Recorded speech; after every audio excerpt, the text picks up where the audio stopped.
Never forget what James Charles did. And a lot of you seem to have forgotten. So, let's go to school.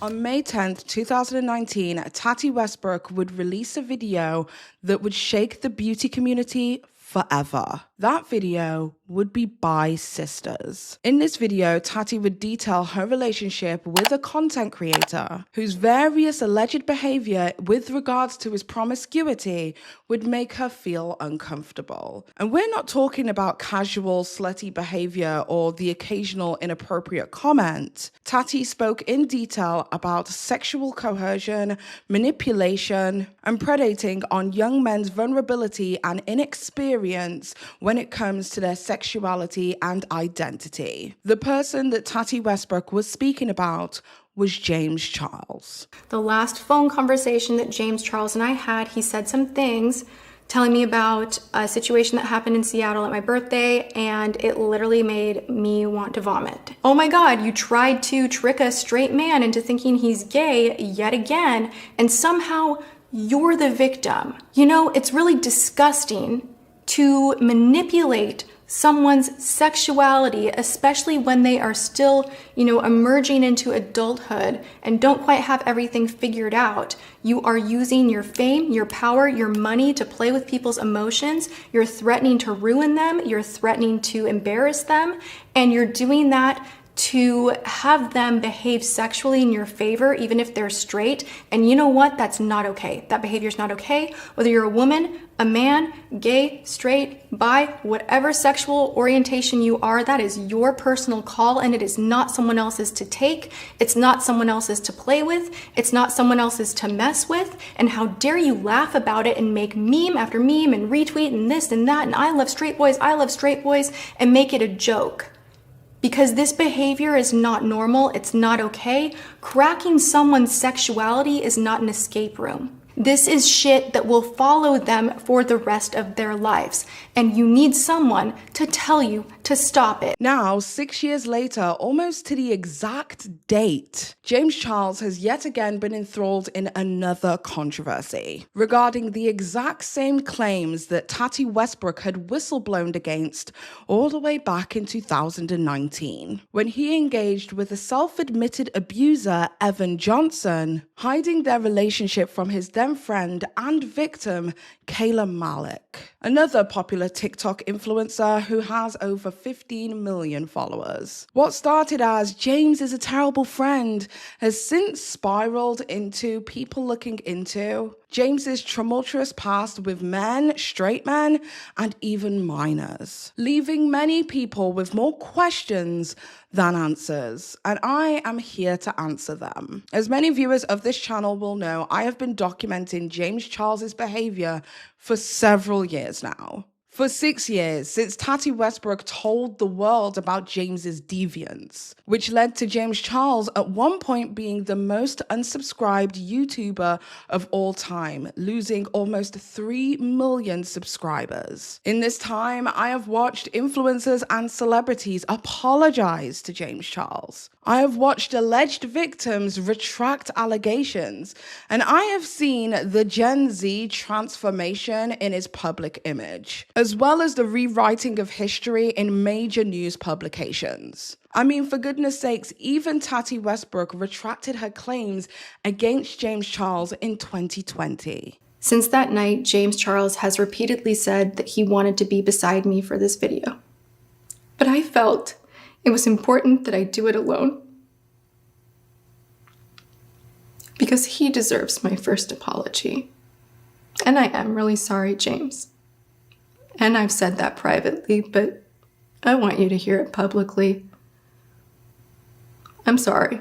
So whilst the world knew the narrative, nobody heard the alleged victims' stories. So today I want to bring this to light in the only way it is that I know how. I will be detailing every single prominent James Charles SH allegation, as well as his CSAM allegations, in order for the whole world to see. No cherry picking, no leading narrative, just their stories that I have collected over the past 6 years to show how James Charles has gotten away with so many alleged crimes throughout his tenure on YouTube, and why so many allegations have been allowed to be swept under the rug. So that you, the audience, can see how from Kayla Malik's tragic and deeply disturbing account of abuse from the hands of Evan Johnson has spiraled into a much bigger commentary on power, money, and manipulation, and the disgusting immunity that I believe that people like James Charles hold. How the receipts are still there and live with the alleged victims, who, in my opinion, are extremely scared to share what it is that they have been through any further, in fear of losing everything. But before we start, I would like to make a disclaimer to state that I will be using the word allegedly quite frequently. Much of what we will be discussing will be personal accounts from people involved, and I believe that these personal accounts are so great in numbers that it is incredibly difficult not to see the validity in some of these claims. But I will be using the term allegedly in order to protect myself and my family from a man that I believe will definitely go out of their way to use the full extent of the law in order to silence any opposition. I am very sure if I didn't that James Charles would claim slander, libel, and defamation. James is aware of me. I believe he has me blocked on Twitter, and he is also aware of my consistency to show all of the allegations as they come in, and also to show the person that James himself has shown himself to be time and time again. I also wanted to say a massive thank you to my audience. I know that I have been absent from my channel for like 4 weeks now. As you can imagine, with this kind of story, it has taken me a long time to gather all of the receipts and get everything in chronological order for you guys to understand, so that I can put together what I believe will be one of the most comprehensive videos of James Charles and all of the alleged allegations against him. So because of this, unfortunately, I am behind on a few sponsor deadlines, so today's video will be sponsored. This helps me pay for this studio if the video does become demonetized, which we all know James Charles is very friendly with YouTube. But I hope that my consistency over the past 6 years to bring James Charles allegations to light, unsponsored, will show you guys that this was never a money thing for me. This is about listening to alleged victims' voices. This is about justice. So bear with me for the mood change in today's video as we get into the sponsor, before we get into an extremely deeply disturbing topic. Because we like to promote makeup in the way that it should be promoted, today's video is sponsored by Juvia's Place. Juvia's Place recently came out with some new eyeliners and the Nubian Shadow Sticks, which are absolutely gorgeous in shimmers and mattes. I am going to be keeping this very simple by just simply showing you some swatches of the product. We have the Nubian Shadow Sticks. They come in matte as well as some shimmers. As you can see, that is a gorgeous shimmer. I also like this one. It's very close to my skin tone, and this dark one, which will be really good for deepening the eyes. These are classified as crayons, so when we talk about painting your face, you can literally paint your face like a coloring book. It gives you that precision that you need, especially when you're doing stuff like a cut crease.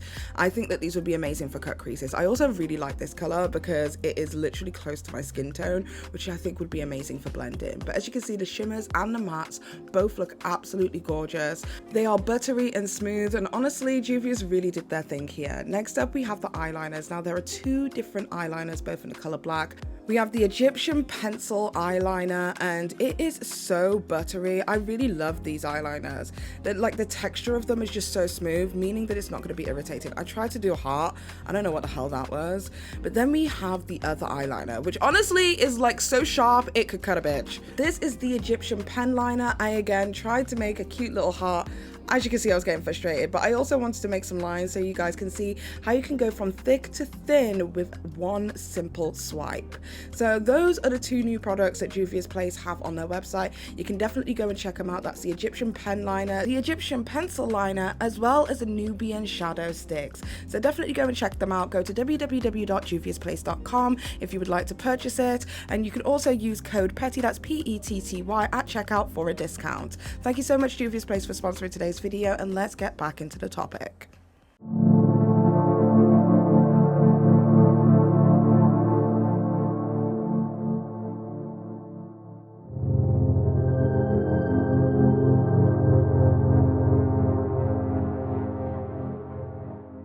James Charles Dickinson, known widely as James Charles, is an American beauty YouTuber, makeup artist, and social media influencer whose journey into the beauty industry has redefined traditional norms and championed inclusivity. Born on May 23rd, 1999 in Bethlehem, New York, James Charles began experimenting with makeup during his high school years, initially working as a local unpaid makeup artist. His path to fame was accelerated on September 16, 2016, after a tweet featuring his senior portrait went viral. The now infamous image shows James Charles posing for two senior photos, with James Charles claiming that he took a ring light in order to redo his senior photos so that his highlighter would pop. What followed would be an appearance on the Ellen DeGeneres Show, and a groundbreaking contract with CoverGirl, which would see him as the first male face for the brand. So I drove there right away, and I redid my makeup, and I brought my ring light with me, which is like the light that I use for makeup photography. Yeah. And we retook them, and they turned out really, really good. Yeah. So I posted them on Instagram, and they went viral literally overnight. So I guess CoverGirl then saw that, and here we are. That's amazing, though. All right, so. However, on the 28th of February 2017, from a close former friend, Thomas Halbert, he stated that the images that James Charles had posted were photoshopped, showing that the one thing that caused his rise to fame was not based in truth. A series of screenshots appeared to show James Charles admitting that while he did retake the photos, the end result was edited in order to accentuate his highlighter. Regardless of this viral moment being found out to not be true, this marked the beginning of James Charles's meteoric rise. From that, as we know, he became the brand ambassador for CoverGirl at just 17 years old, appearing alongside Katy Perry for the brand's campaign So Lashy Mascara. Celebrate lash equality with new So Lashy mascara. From easy breezy equal is beautiful. CoverGirl. So as you can imagine, James Charles at this point in his career is on top of the world. Everyone in the beauty community knows his name. But James Charles would then go on to put his own foot in his mouth when he makes an insensitive tweet in 2017. James Charles would tweet about going over to Africa and being scared that he might catch Ebola. I can't believe we're going to Africa today. Oh my God, what if we get Ebola? James, we're fine. We could have gotten it at Chipotle last year. James would then end up issuing an apology saying, I am extremely sorry. Regardless of my intentions, words have consequences. I take full responsibility and will learn to do better. On February 16th, 2017, he would then go on to make a much larger notes apology, stating, okay, I'm not going to post a bullshit apology. I was told what to say, and that's not how apologies should work. I am extremely sorry for my tweet, and I feel like S for saying it. I'm traveling to Africa today with a few friends for a school trip. Ironically enough, it's an educational trip because we all know very little about the country. Africa's not a country. I am aware that the tweet was extremely offensive and degrading. I posted it to make fun of my friend's mistake, but I did not think about what that tweet as a whole was implying. It was never my intent to offend anyone, and I am sorry. As a white cis male, I recognize my privilege and would never want to take that for granted, but I effed up. I deleted everything before the plane took off, hoping that it would all go away, which is completely the wrong way to handle problems such as this. I just landed a little while ago and I am just now seeing to where this is blown up to, and I don't want anyone to think that I don't care or that I am not sorry. I could not see or say anything for a while in the air. I passed out. I didn't buy Wi-Fi. I feel awful for posting what I said. I understand why what I said was offensive and ignorant. I look forward to exploring the country. It's not a country. And learning much more about the people and culture, because clearly I know very little and have a lot to learn. James's primary platform is YouTube, and he launched his YouTube channel in December 2015. His content is your typical beauty guru kind of content with like makeup tutorials and celebrity collaborations. And James Charles did show that lightning can indeed strike twice, as his channel at this very moment in time is currently at like 4.6 billion views with over 24 million subscribers. In 2018, James Charles then partnered with the brand Morphe to collaborate on their Sisters collection, which included a makeup palette as well as a brush set. The partnership between Morphe and James Charles would end up becoming a commercial success. However, on the 7th of August 2023, James Charles would then go on to state that he hated his first palette collaboration with Morphe, which is before the Sister collection. He launched a palette alongside Morphe in 2017 called the Dare to Create palette. And in a video it is that he posted to TikTok, he admitted that the palette was ugly, leading many fans to believe that his collaborations in general with Morphe were strictly financial and not a project that was a labor of love. This was the last time she did my makeup. It was for a 2017 Morphe palette called the 39... Dare to Create. How did you remember that? That's a good memory. Elephant, dude. Okay, but I think enough time has passed now where we can comfortably say that palette was fucking idiot. But I will say that was like my first time working with Morphe, and I think they wanted to put me to the test to see if I was good to collaborate with, and that is the shoot that then got me my James Charles palette. So it was ugly, but I am grateful. Yes, blessing in disguise. However, Morphe's success through James Charles's promotion made James Charles a legitimate figure in cosmetics. Following this, he then went on to launch his own clothing line, Sisters Apparel, which became another extension of his brand. A brand that was later accused by Ethan Klein and Gila Klein of stealing their designs from their brand Teddy Fresh, which is completely and totally ironic. And if you know, you know, because the irony is outstanding. So here's his hoodie. And then here's our hoodie. It's the same sleeve color. Hi, sisters. Teal and purple. The same body color. It's just a little lighter, really. Same hood. Even the hood and the drawstring are yellow. The sleeves are yellow. I mean, it's literally exactly the same. James Charles's influence then kind of shifted into mainstream formatted media, I guess you would call it, when he hosted and co-produced the YouTube Red. Do you remember YouTube Red? That was a whole thing.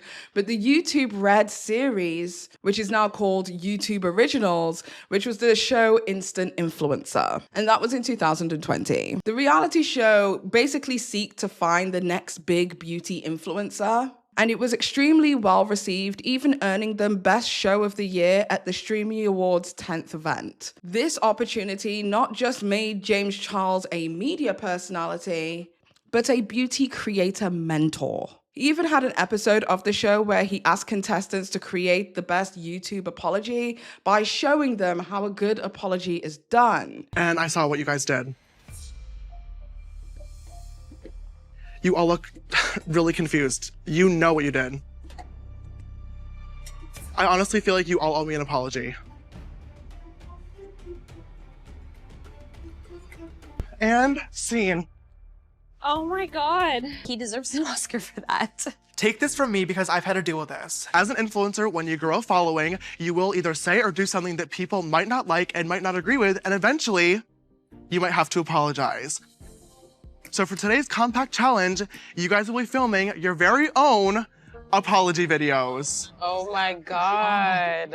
I also want to remind you that in the first scandal it is that James Charles had, which is the Ebola scandal, he stated that people had told him what to say and that is not how apologies are done. I'm not saying that PR companies have a heavy hand in James Charles's influence, but I'll leave you to believe what you want on that. From then, he was seen at the Met Gala and has won numerous different accolades, including the People's Choice Awards for Beauty Influencer. He was the winner in 2018 as well as 2020. He won the Streamy Awards for the Beauty Influencer category in 2018 and 2020 as well as a Teen Choice Award in 2018 and 2020 for Best Fashion/Beauty Web Star. The bar is in hell. But James Charles would suffer what was potentially a career-ending blow in 2019 when a former friend would expose him for his alleged predatory behavior towards young men, which would commence what many playfully referred to as Dramageddon 2.0.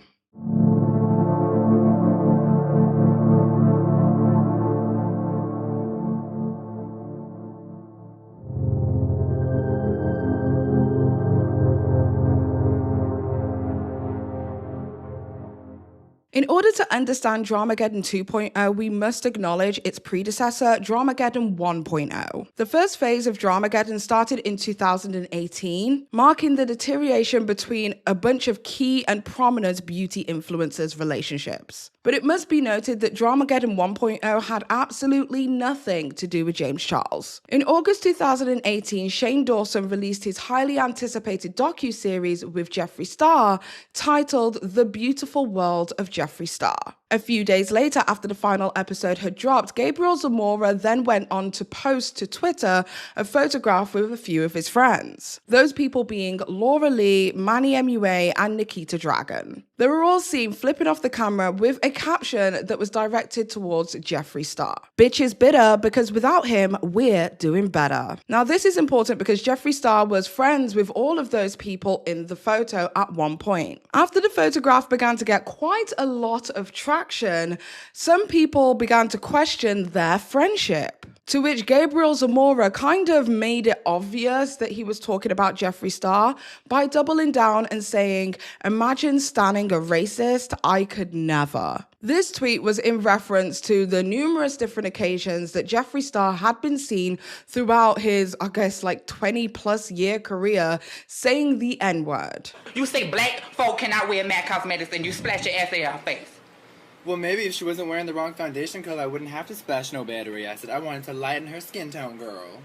Now, at the time that Jeffree Star made these racist comments, this was literally 10 years into his career. Because Jeffree Star was extremely prominent around the MySpace era of the internet. So he had a documented history of being extremely rude and inappropriate to various different demographics. The drama with Gabriel Zamora led to numerous different beauty gurus and vloggers, etc., being exposed for their racist tweets and behaviors in the past, including Gabriel Zamora, who made an offensive N-word tweet in 2012. This made Gabriel Zamora look like a complete and total hypocrite when his retaliation to people finding these old tweets was for him to say, "I was 19 to 20 at the time and I was young and naive," kind of vibes. And he, quote unquote, didn't know any better, which was the exact same excuse that Jeffree Star had used for his past racist remarks. And it just makes me sick to my stomach because I don't know who that person was.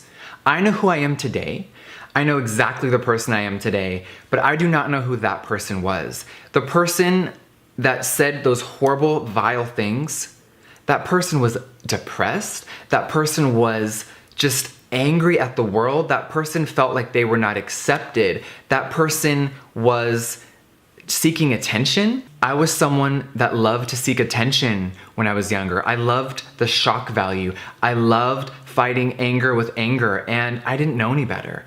And does that make it okay? Absolutely not. So just to be clear, every single person in that photograph flipping the bird at Jeffree Star and Gabriel Zamora basically announcing that he would never be friends with a racist, were all found to have done or said racist things within their time on the internet. This led to numerous different apology videos made by the aforementioned beauty gurus, with even people outside of the drama deleting their entire Twitter account due to racist tweets it is that they had made in the past. It was one of those glass houses and throwing stones situation which essentially made the entire house of cards fall down. It was a complete and total domino effect that took place in the beauty community, which is known for championing inclusivity and progressiveness. Now, realistically, the ins and outs of Dramageddon 1.0 isn't important, but it is important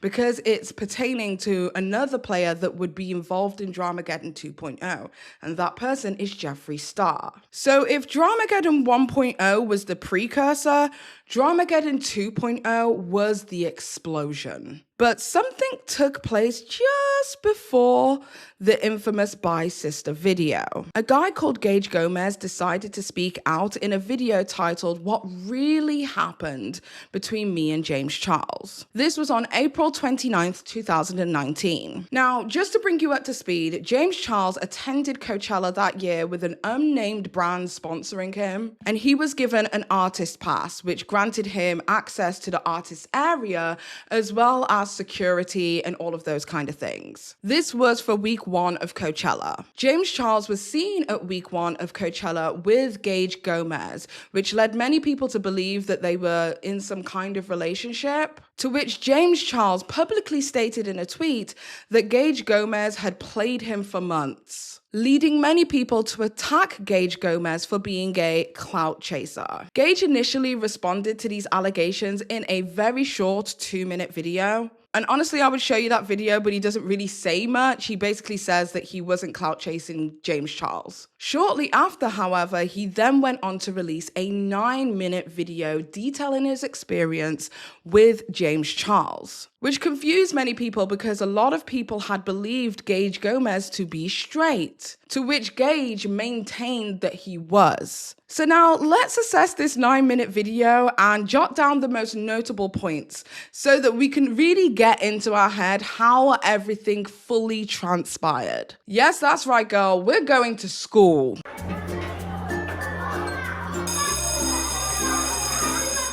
Hi, my name is Paige and welcome to the School of James Charles Fuckery. So the first point to note in Gage Gomez's video is that James Charles DM'd him first, meaning that he did not seek out James Charles's attention, that James Charles came to him. January 2019, I receive a DM from this person. I'm sure you guys all know who I'm talking about. I proceeded to respond as a friend, like anyone would do. Next up, we have that Gage Gomes states that James Charles pressured him to be straight. What I meant to say was James pressured him not to be straight. Jesus Christ. I'm so sorry. This is like literally 2-3 a.m. in the morning. What are you? An idiot sandwich. James then saw this as an opportunity to manipulate me as a person who may or may not have been trying to figure things out about their sexuality after the fact of telling him that I was straight multiple times. He stated that James Charles openly and continuously disregarded his sexuality. He then started to begin putting a little bit of pressure on me, of getting to know me without disregarding the fact that I told him I was straight. He then stated that James has a history of going after straight men. Because, as you all know, this person, 99.9, maybe even 100% of the time, goes after heterosexual men. Gage went on to say that he was always open and upfront about his sexuality. He constantly kept telling me, while we were hanging out at Coachella, that he appreciated that I was always 100% honest with him. If I was ever a little vague, I was never telling him what he wanted to hear, or I was never lying to him. It was always how I felt at the time, and he knew that. Gage stated that James went after him despite knowing his sexual orientation Regardless. So he was aware how I felt about him and basically still like pursued this action. He stated that after he ignored James Charles's advances, he blocked him. In between a week or two, I was like blocked and unblocked multiple times because maybe I wouldn't respond to his Snapchat right away, or maybe I wouldn't respond to his DM right away, or I wouldn't pick up a FaceTime call. So he then unblocked me and continued to speculate that he didn't know or that he forgot that I told him I was straight in the beginning. Gage Gomes accepted James Charles's invitation to go to Coachella, but also admitted to James Charles that he was not interested in experimenting. So then invited me to Coachella, and I denied the first time he asked me. I denied both times he asked me. He asked me like one day, and then the next day after he asked me again. I said no. After I said no, he got mad again and blocked me on everything. Once again. So we didn't talk for probably 2 weeks.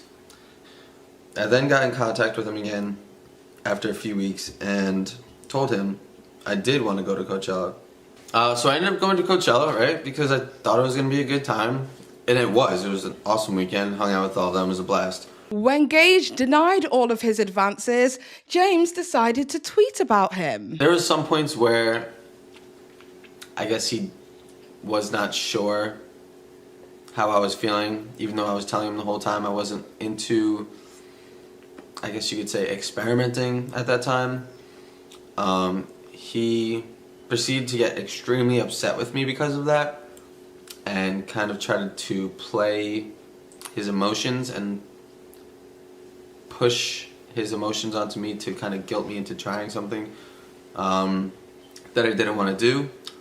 So after I denied any of that, he, I guess, went to Twitter again later on. So at the end of Coachella, all of his friends, I guess, came to a conclusion that I was using him. But of course, like up front, they're gonna act like my best friends. Right as I left, he put up the tweet about the real friends and all of that stuff. On May 10th, 2019, Tati Westbrook would then release her now infamous video titled Bye Sister, accusing James Charles of disloyalty and inappropriate behavior with perceived straight men. Now, the video went viral almost instantaneously, leading to James Charles losing over 3 million subscribers in a matter of days. This was a public reckoning of James Charles that exposed him as an alleged sexual predator. However, much of Tati Westbrook's video would be surrounding the disloyalty part, the Halo Beauty situation with Sugar Bear Hair, and how she was upset that James Charles had promoted a competitor's brand, and how Tati felt betrayed by James Charles for accepting this advertisement over their friendship and support of her new business venture. The interpersonal drama almost took the spotlight away from Tati's serious allegations regarding James Charles's predatory behavior, focusing more so on herself as the victim of bad friendship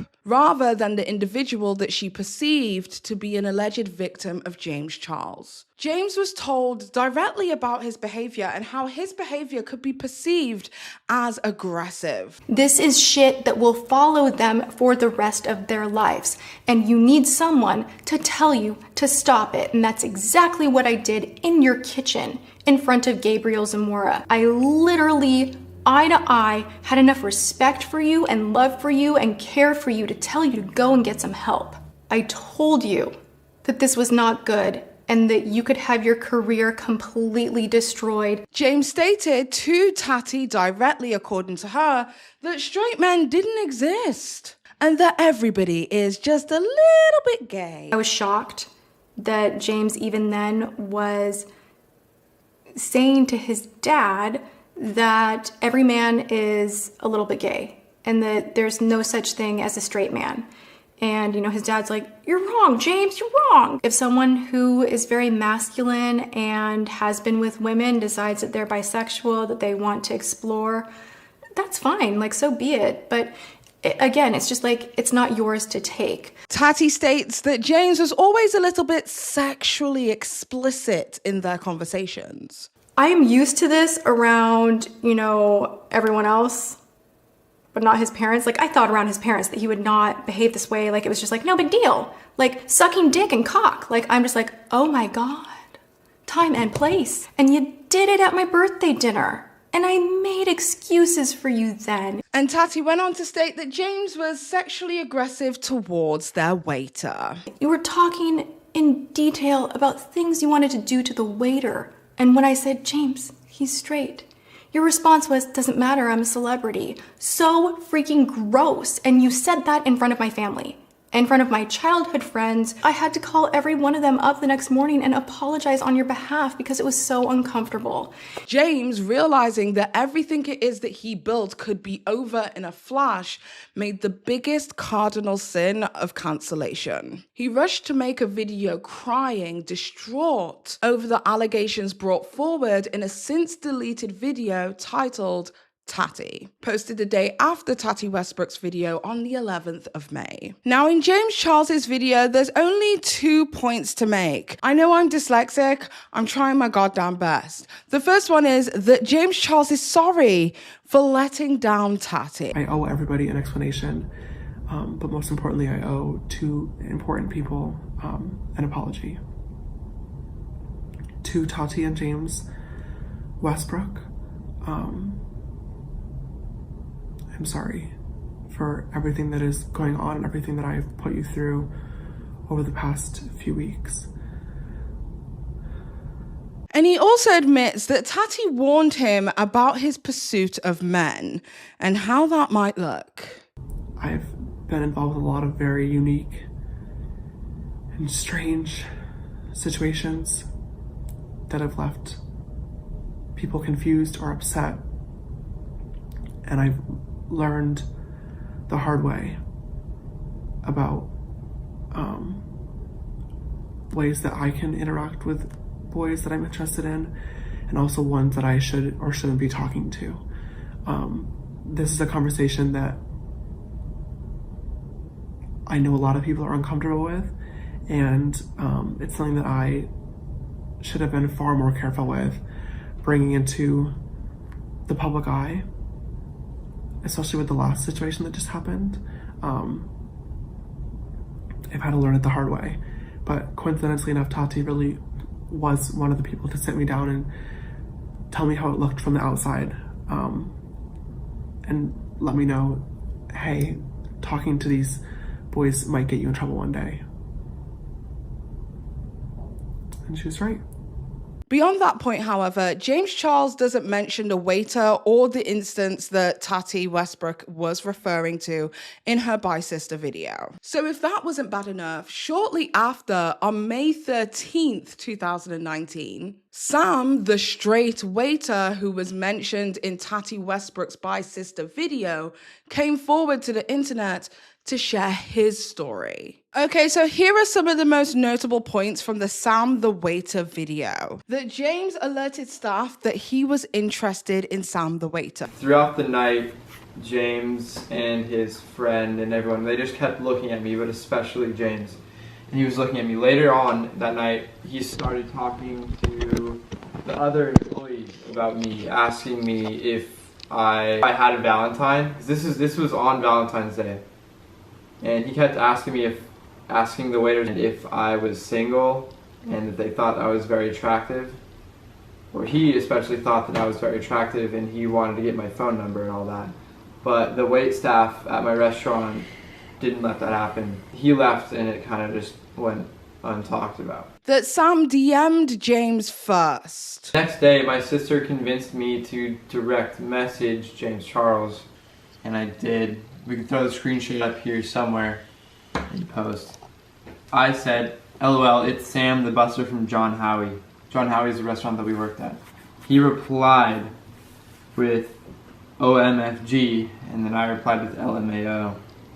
Then he asked me how I was, and then you can kind of read here, he's like, sorry about last night, you're very attractive. And then I responded with, it's all good, very flattering actually. And he said, love that. Did not know you were 19. Oh my God, I am too.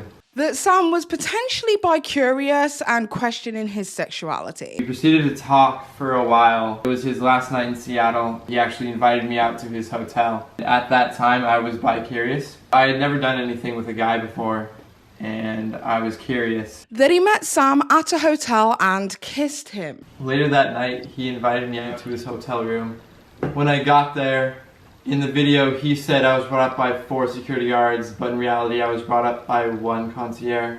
But besides that, I get to the hotel room, we say hi, it's all fine. We end up watching a movie, and after that movie, he asked to kiss me. And I was very nervous, because I had never done anything with a guy, and I was bi-curious, so I said yes. And we ended up making out for around an hour, and if I'm being honest, he's the worst kisser I've ever kissed. Way too much tongue. That James did not want Sam to leave. So he didn't want me to leave from the hotel room. And he kept telling me to stay, like, please stay, don't leave me. All this and that, but I really wanted to go home. So I left. At a later date, James asked Sam to fly to LA. Throughout the following weeks, we kept in contact. And my birthday was coming up on the 22nd. And he wanted to fly me out to LA. Sam, becoming more assured in his sexuality after their kiss, told James that he was most definitely straight. That kind of freaked me out because at that point I was pretty sure I was straight. So I told him in a long text message that I am straight and that if he were to fly me out, I wouldn't think it was right if I wasn't attracted to him, but if he still wanted to fly me out as friends, I gave that as an option to him. James and Sam then stopped talking, but then James decided to ring him to request that they speak so he can get some closure? Question mark, big question mark. And we kind of stopped talking after that for a little bit, and then he came back to me. He asked me for closure. With this request, James asked to fly him out a second time, to which Sam again declined. After he called me for the closure conversation, he offered to fly me out again, and I declined. Because I didn't want to use him for his money or his fame. I thought that that was wrong, and that's what everyone was telling me, that it would have been wrong to go out there if I wasn't actually feeling the same way that he was. So I declined for the second time the trip to LA. James then decided to tell Sam that he wasn't straight for a second time and that he was most definitely interested in James. He still went on to say he thought I was bisexual or gay and attracted to him when I had told him different. That pretty much went on for a long time until we kind of ended it at, I'm legitimately not feeling anything, please stop talking to me. This and that. Sam then alleges that James then went on to unsend all prior messages it is that they had. So in this screenshot, it shows him telling me how I felt, and luckily I screenshotted it because later on he went on to delete and unsend those messages, knowing he was in the wrong and he was guilty, so those messages in the live conversation aren't there anymore. And Sam ended up contacting James another time because he was upset that he had found out after Gage Gomez's video that James was dating Sam and Gage Gomes at the same time. Not only was he telling me how I felt, telling me that I was bisexual, but he was also at the same time talking to Gage. And I found this out after Gage released his video explaining his side of the story with James. And then I was just done with him. I didn't want to do anything, have anything to do with him after that, after finding out that he was kind of playing two straight guys at the same time.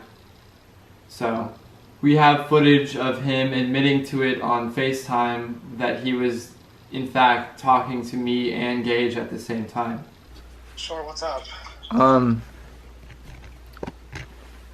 just gonna jump straight into it. So I just kind of watched the Gage thing. Yeah. And I kind of, in all honesty, I think you were talking to him at the same time you were talking to me. Yeah, we were. It's why do you care? It's just, I mean, how would you feel if I was talking to and hanging out with someone else while you were talking to me, right? Like, that's... You probably were. I wasn't. So then on May 19th, Jeffree Star then goes on to release his own video titled Never Doing This Again. At the time when all of this was going on in real time, when I was watching it, this video didn't really feel very notable at all, but it will become notable now in hindsight as we look back at all of this when we later discuss Dramageddon 3.0. Yes, there's 3 of them. Now, before we get into this Never Doing This Again video, Jeffree Star states that things are getting dangerous. Despite telling the world that James Charles is a predator directly to his brother, as well as stating that James Charles was banned from his home online, and this was 2 days after Tati Westbrook's Bye Sister video, but I digress. I think today I would like to shed some light on the entire experience because I think that things are getting crazy, dangerous, and we need to have a conversation. Jeffree Star states that whilst he stands by his tweets that he doesn't hate James, I definitely think I mishandled our friendship, which I will dive into in a minute. But I want to let you guys know that there is no actual hate in this heart. I don't know what the future holds, but I do know that I need to get a few things off my chest. Jeffree Star then goes on to state that he won't give the world what they want, which is these voice notes that he's been toting around for a hot minute. Today, I am not going to give the world what they want. And I don't think that everyone wants this from me, but I think that there is a major portion that thinks Jeffree Star is going to come for James because I was in a dark place yesterday. I said some things online about pulling receipts and showing things, and I sat there with myself, and I sat there with my mother, and I sat there with Nathan, and we fully understand the power of millions of people watching and what my voice and what this channel actually means to me. And what it means is that I don't want to play the games anymore. Jeffree Star states that he was going to pull receipts and he was going to say everything it is that the world wanted to hear and know, but he's not going back to his old ways. I was going to pull voice memos. I was going to pull old text messages from other people that don't want to be involved. And I was just getting into a place where it wasn't healthy, okay? And thank God I'm in the headspace that I am today because I stopped those feelings, I let them all subside, and I understand that now that isn't okay. I am not going to fuel this fire bigger so everyone can get more entertainment because behind the scenes, this isn't funny. This is our real lives, and I inserted myself into something publicly that I shouldn't have. And I think sometimes we slip into our old ways. And today, I know what people want. They want me to sit here and degrade James. They want me to open up my phone and expose it all. I'm done doing that. And it may be shocking. Some of you may be like, oh, are you just trying to save your own ass? Are you a liar? Are you this? I'm willing to bite the bullet and let anyone think what they want. But today I will not be posting voice memos. I will not be posting text messages. I will not be exposing anything more. This has to stop. Jeffree Star maintains that his partner at the time, Nathan, was uncomfortable with James, but I guess he still doesn't feel it's compelling enough to do anything about. After Seattle, yes, me and Nate were very uncomfortable with some things that had happened. We were kind of getting distant from James and we really weren't on the same vibe, and that's okay. But what I should have done is vented all my feelings to James. And I know that Tati got to do that. She had private conversations with him. I didn't do that. I should have been mature enough to say, hey, I love and care about you. I've heard X, Y, and Z about you. I've seen some things I didn't like. Here's my feelings. But guess what? I didn't. And that was my first mistake. God, okay, it's editing Paige here, and I swear down, this is not a funny video. But like, why is he acting like this? Like, watching this in hindsight, this is so embarrassing. Oh my God, are you not embarrassed? This is very embarrassing. Are you not ashamed of yourself? Are you not embarrassed? This is really embarrassing. Jeffree Star states that there are a lot of people behind the scenes who were talking in his ear, which is quite interesting because in Tati Westbrook's subsequent video in Dramageddon 3.0, she's going to say something extremely similar. So was that person Shane Dawson? I don't know. I'm drawing conclusions here because I'm not even sure what this video is about. I want to give you guys some context. I don't want you to see things that I've written to someone and think, wow, like Jeffree is an evil person, he's a bitch. I want to let you guys know that there is a big piece of the story that I don't think a lot of people know, and that's that behind the scenes, there were people in my head. There were people telling me a lot of stuff, and I don't mean my own friends, I mean people that had known James. They were being very, I don't know the right word, but they were telling me things that was making me feel a whole other way. Should I have let other people get in my head and sway my opinion about someone? No, that's my problem, and I have to deal with that. I have let people get in my head for years. I have let others and their opinions somehow get to me. So moving forward, I want to handle things way differently than I have in the past. Jeffree Star then goes on to apologize to Nathan, who is James Charles's brother. It's not Nathan, it was Ian. I'm sorry, I was tired. It was like 2 a.m. For the things it is that he said to him publicly on Twitter. Did I jump the gun on a situation that I didn't fully understand and chime in? Absolutely, and I am living with that every day. There's a lot of questions about my tweets, and I want to say that I regret them. I don't regret much in my life, but I regret hitting the send button because they were bigger and louder than I ever imagined. And it made things worse when I could have handled things privately. And that is something that I'm working on. I don't want my character to ever be misconstrued. And I do want to come clean and say that I do regret sending those tweets. Before fully accusing an individual of doing anything, I need more facts. And I also really need to get something off my chest. James Charles's brother, Ian, I sent a very mean tweet to him when I fully didn't understand what he was even referring to. And that's the problem with the internet. We take things personally. We're selfish people. We see things and you just think, oh, that's about me. Because you already had a situation with someone, so you just think that that's about me. And Ian's tweet wasn't about anything that was going on. It was about something personal. And I made it way more personal and I hurt him with what I said. So Ian, I just want to let you know I am so sorry for ever sending that tweet. If I could take it back, I would. And I did not understand what I was doing in that moment. Jeffree Star then goes on to say that he is now done with drama and apologizes to his audience for the drama it is that has incurred at the hands of him. I mean, we don't even know what he's fucking talking about at this point. I also owe an apology to you guys. I owe an apology to my audience for bringing something public and for inserting myself in someone else's beef, drama, situation, whatever you want to call it. I should have kept my mouth shut, and I didn't. So I want you guys to learn from me because you know I'm the first person to apologize and own up to my mistakes. I have had an insane, crazy past, and all the stuff that I said I will be sorry for until the day I die, okay?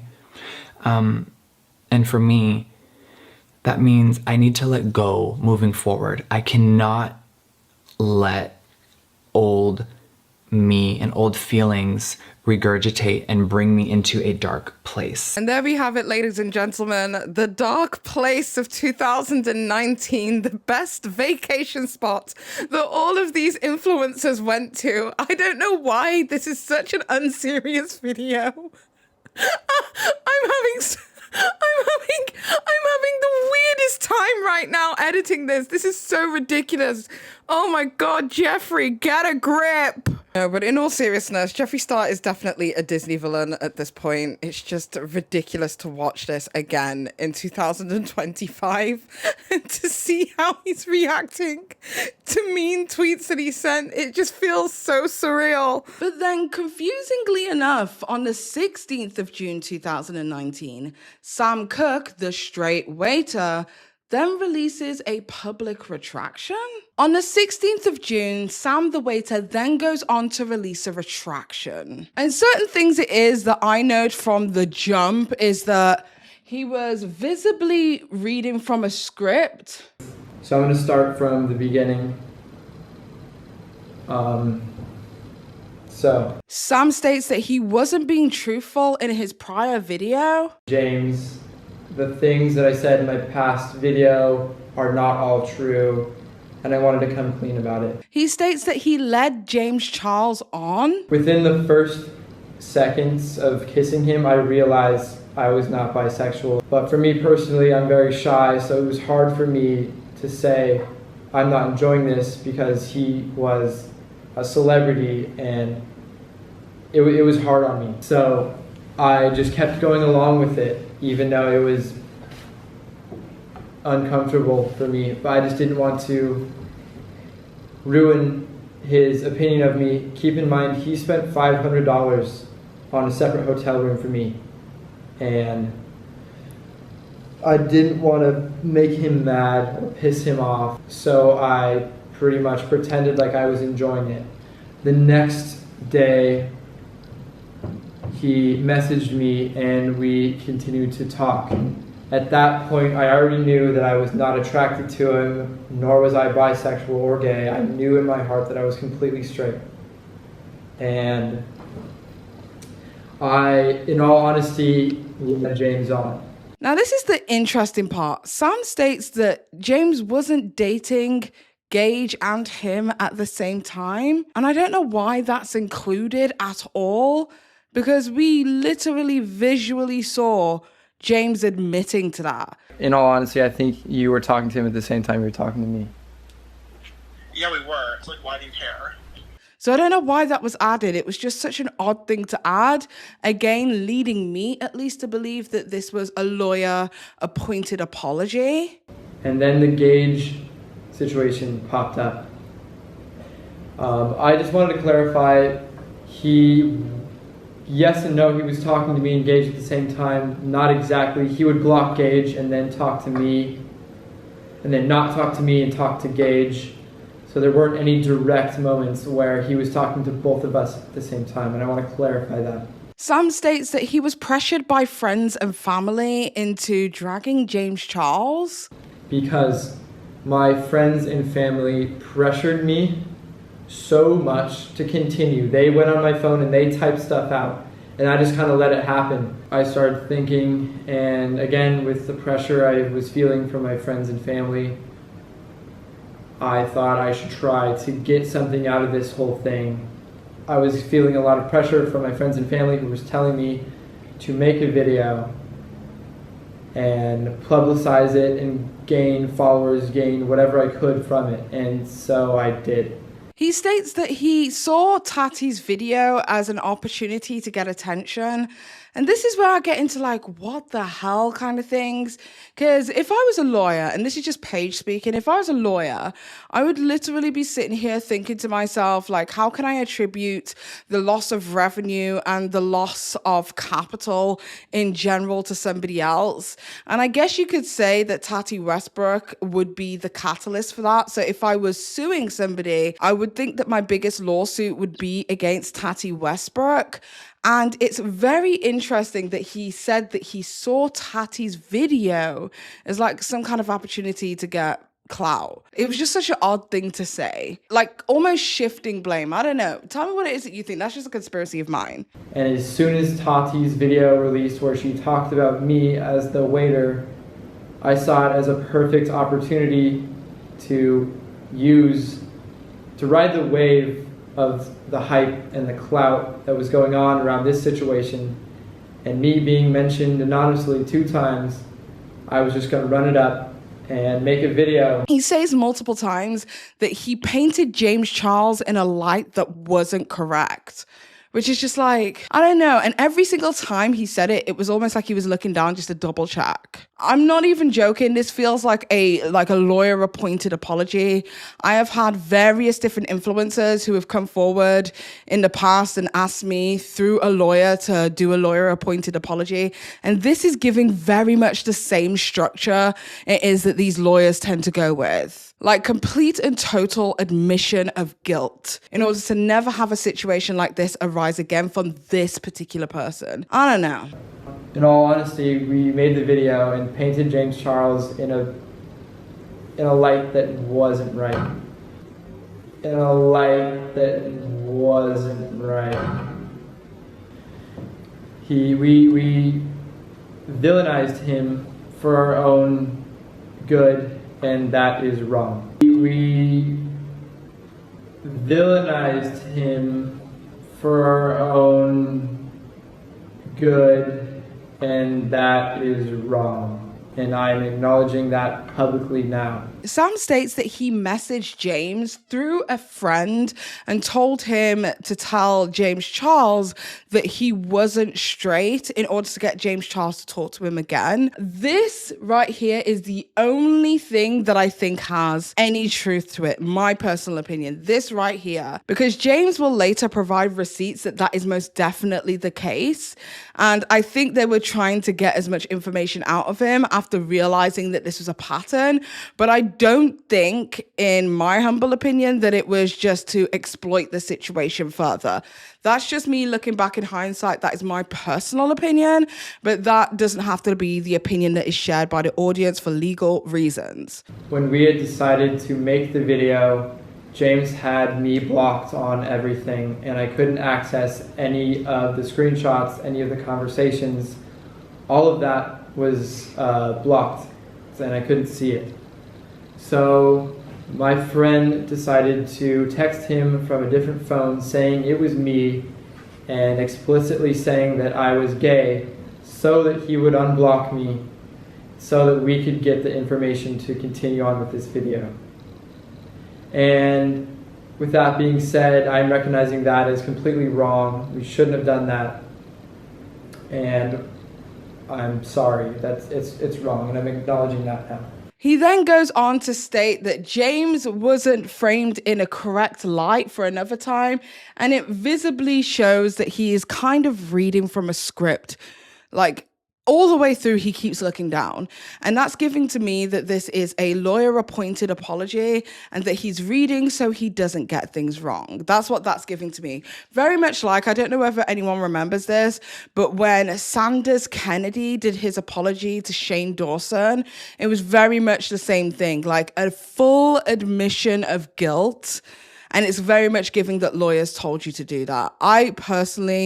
I mean, this is like completely off topic, but I personally believe that Sanders Kennedy was made to apologize via a lawyer through that kind of lawyer intimidation. Maybe I'll leave this out of the video, girl. But it's very much giving to me that this was not anything that's natural. It was more so a case of him being scared to get anything wrong because this needed to be approved by a lawyer. That's what I think. My personal opinion. Paige Christie, not the audience. I am not trying to influence you to think anything else. This is just the notes it is that I have made. So after he unblocked us and he thought that everything was good and I was gay now, we decided to go along with the video. And in that video, like I said, we painted him in a horrible light. All in all, I was in the wrong by painting James Charles in a bad light for my own benefit. I want to publicly and officially apologize to James Charles for the video. Thank you for watching. This is the true, raw, uncut story of what happened between me and James Charles. This is the true, raw, uncut story of what happened between me and James Charles. And I hope this clears up a lot of loose ends, because in my video, a lot of people were catching a lot of the loose ends that we forgot to clean up. And so here, we're giving the honest truth now. This should be everything. This should be everything. Thank you for watching. I'm sorry. On that same day of June 16th, Tati Westbrook then goes on to release another video, which has now been deleted, titled Why I Did It. Okay, so on that same day, Tati Westbrook comes out with a video of her own on June 16th titled Why I Did It. She states that on both sides that she would like the hate to stop, and that realistically, she doesn't want anyone to have to pick a side. She just wants it all to end, and that she realistically did not see any of this drama getting to the point that it is. Like, I don't think anybody expected the virality of these videos to be as big as they actually were. I thought that I would be the one that would take the hit. You know, I thought I was going against, you know, millions and millions of subscribers, and that my separate part of the internet, you know, my 5 million, because like this is how crazy this has gotten, would be affected, and that I would be the one losing subscribers for speaking up, and that I was going against someone with a lot more power. And I knew that fair well, and I knew this would cause a lot of controversy. I know that, but I didn't think it would get to this magnitude. I didn't think it was possible. And I want to share with you guys that I do really want the hate to stop. I want the picking sides and the abusive memes and the language and all of that. I really hope on both sides it can stop. That's not why I made the video, and I feel like I wanted to share with you guys why I did. Tati Westbrook states that she saw her video not as a humiliation, but more so as a warning to James Charles about his behavior and how it could advance to a point of no return. This was really a wake-up call, and it was me trying to reach someone who I found completely unreachable. And I had been trying to deliver the same message so many times because this wasn't just about one thing. And I think a lot of you guys understand that. And the things that are being zeroed in on with whether it's just about me and my business and a betrayal, or if it's really just like the allegation of the guy in Seattle. And the thing is, it's about a lot. And it's about a lot that I didn't even talk about. It's about someone who reaches across all platforms 30 million people that are children, dominantly children, and who is losing the ability to get honest more and more each day. I'm losing the ability to reach and say, hey, like, I don't have a contract with you. I'm not your manager. I don't earn from you. I'm not taking anything from you. I am your friend, and I've watched you from, you know, your infancy here on YouTube to what it's become, and like, I care about you, and I think that you're in a lot of trouble and you need to stop behaving this way because it's gonna go real bad if you don't. And to have it be just kind of like shrugged off and laughed about is not okay. And then I really feel the last straw for me was the way I was treated and our relationship was treated, with just zero respect. Tati Westbrook states that she tried to deal with the situation privately through private conversations, but it was on deaf ears. Like, he was just not listening. And I sat and I was like weighing pros and cons of like, okay, well, like, he's doing this, like, no one's really stopping him. No one's going to get through to him. Like, this is like going to end badly. And then I will have to sit for the rest of my life and feel like I never said anything. So what you guys need to know is that there were a ton of private conversations, and they've been ongoing. It's been touch point for a long, long time. And the sequence of, you know, from my birthday to now, like, that was the last like isolated event that really made me go, like, it's time to grow up. Like, you're gonna be 20 very soon. Like, you're not a child, and you're behaving as an adult, you know, with your own home and your career. Like, you need to step into being an adult and being held accountable. Tati Westbrook stated that she tried to meet up with James Charles through YouTube, that they were gonna have, like, I guess, like a moderated conversation, and that essentially this never happened. I was trying through YouTube to meet with James tonight. It is Wednesday when I'm filming this, and I wanted to meet in person in a safe space at one of the Google offices. and just try to talk through things. I still feel like I need distance from the relationship, and I don't think it will be repaired, but I wanted the opportunity.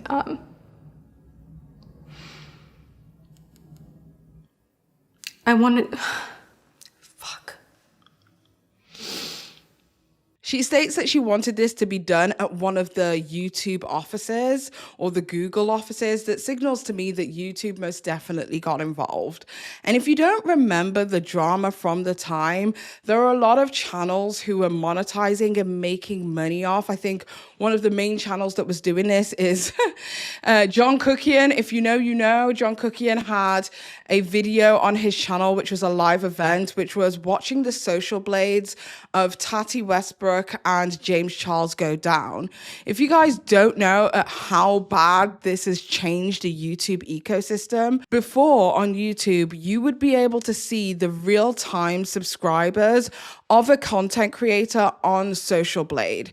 However, now YouTube don't deliver real-time subscriptions on Social Blade anymore because people were profiting from watching the downfall of other people. And because people were making videos showing like the two subscriptions and like how one person was growing and how another person was falling, YouTube, I guess, believed that this was encouraging groupthink. So the reason we don't have real-time subscribers available for people to see online is literally due to this event. Tati Westbrook then goes on to state that it wasn't just this situation, that she had seen or heard things outside of what it was that she was talking about.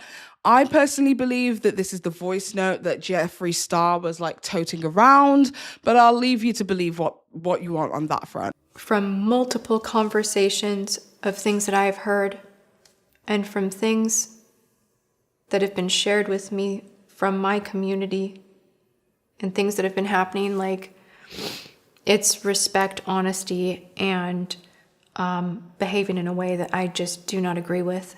And I think that someone owed him to say something, because I think the message was heard. Tati stated that she is upset with how things have gone and hopes that James Charles knows that this all came from a good place. I just want you guys to know that there is no celebration in what's happening. And if I could give all of the new success back and the new subscribers back, I would.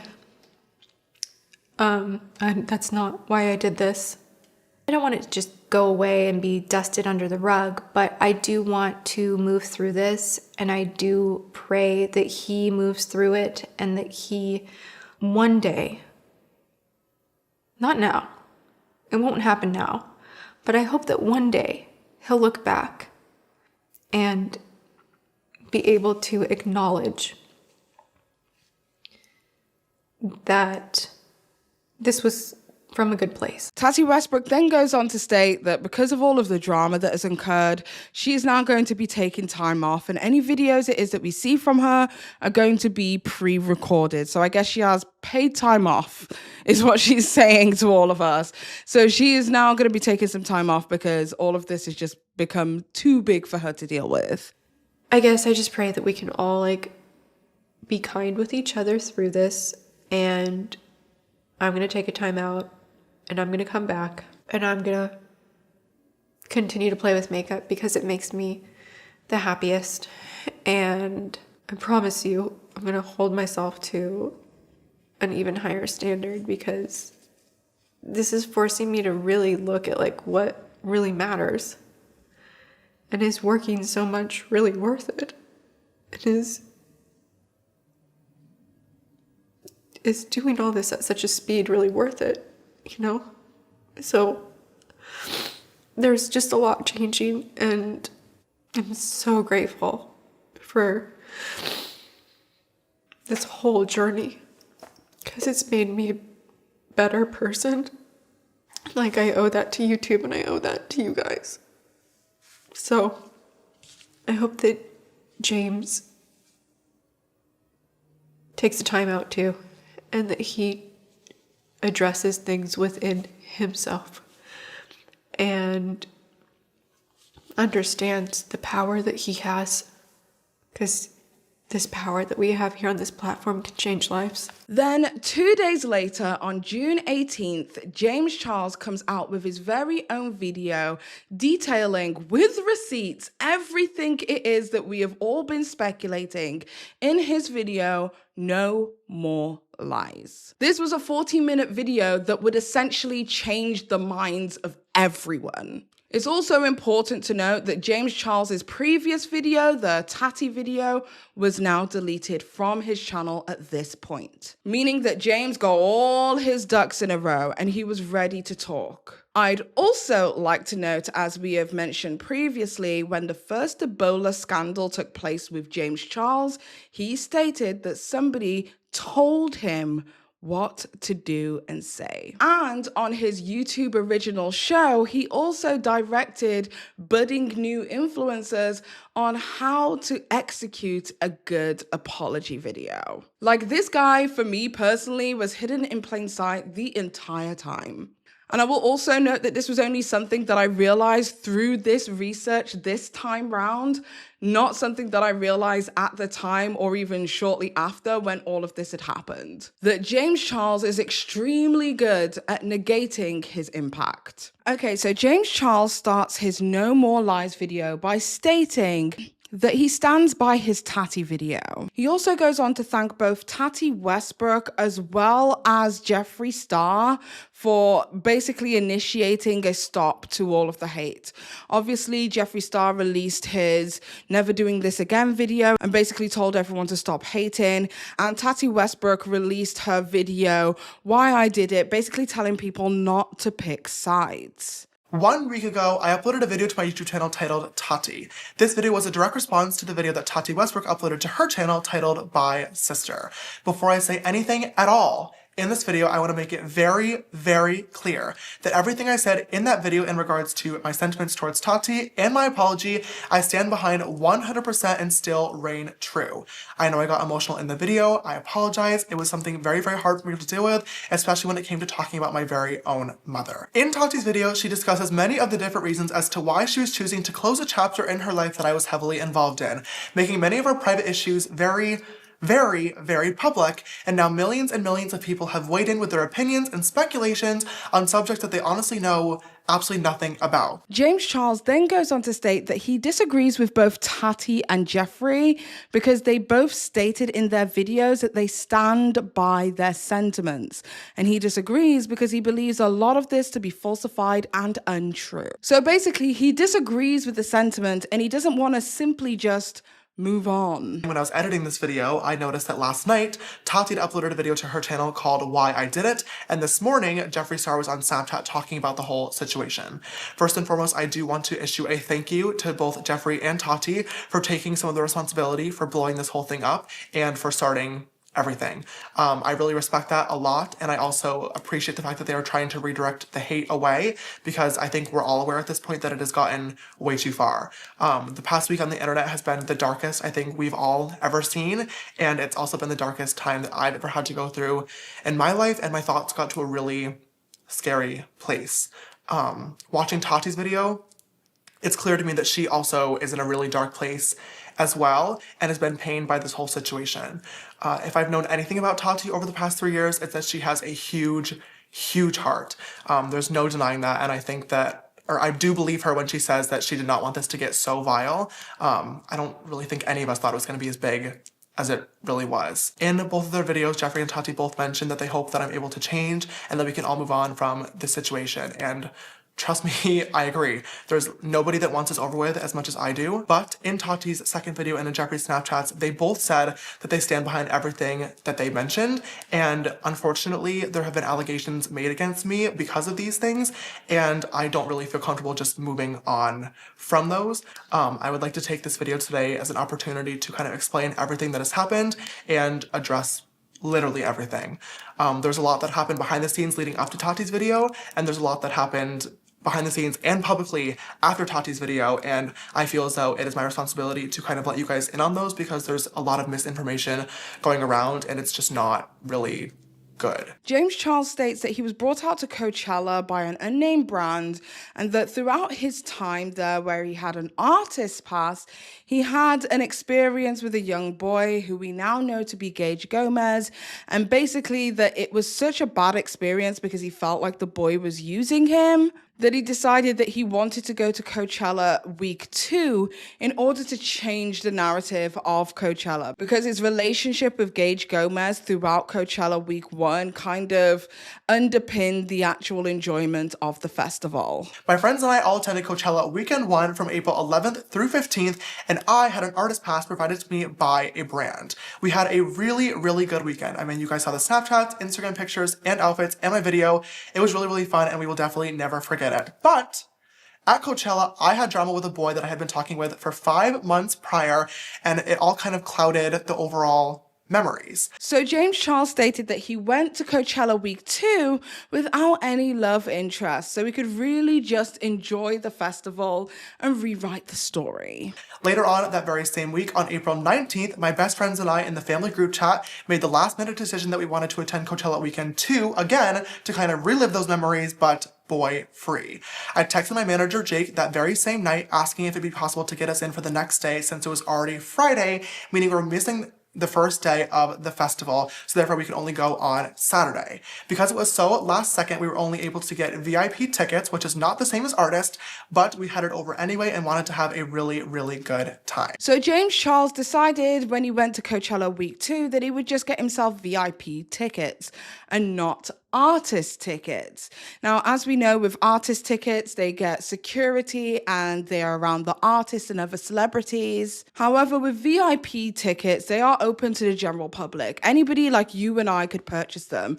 So he basically stated that he was getting mobbed at Coachella and that the VIP tickets just weren't sufficing for him to be able to really rewrite the story and enjoy his experience at Coachella. For those of you who may not be familiar with Coachella, I do want to quickly clarify the different passes just because it kind of is important to this whole situation. VIP, although VIP, is still very, very open to the public.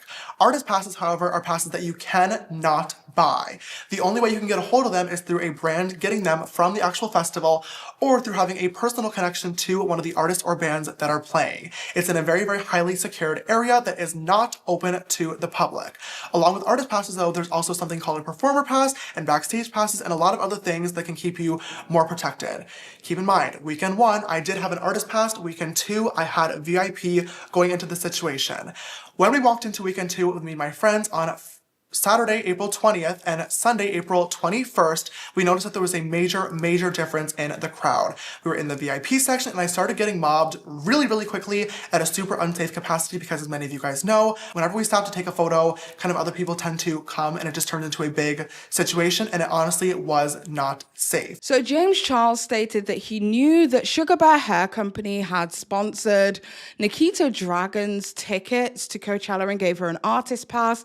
So then he decided to contact Sugar Bear Hair through Nikita Dragun in order to get those artist pass so that he could enjoy his time without being constantly mobbed by fans. I had remembered from weekend 1 that my friend Nikita Dragun, who I was with a lot of the time, was brought by Sugar Bear Hair and had an artist pass, personal security, and backstage passes and was very, very taken care of and safe.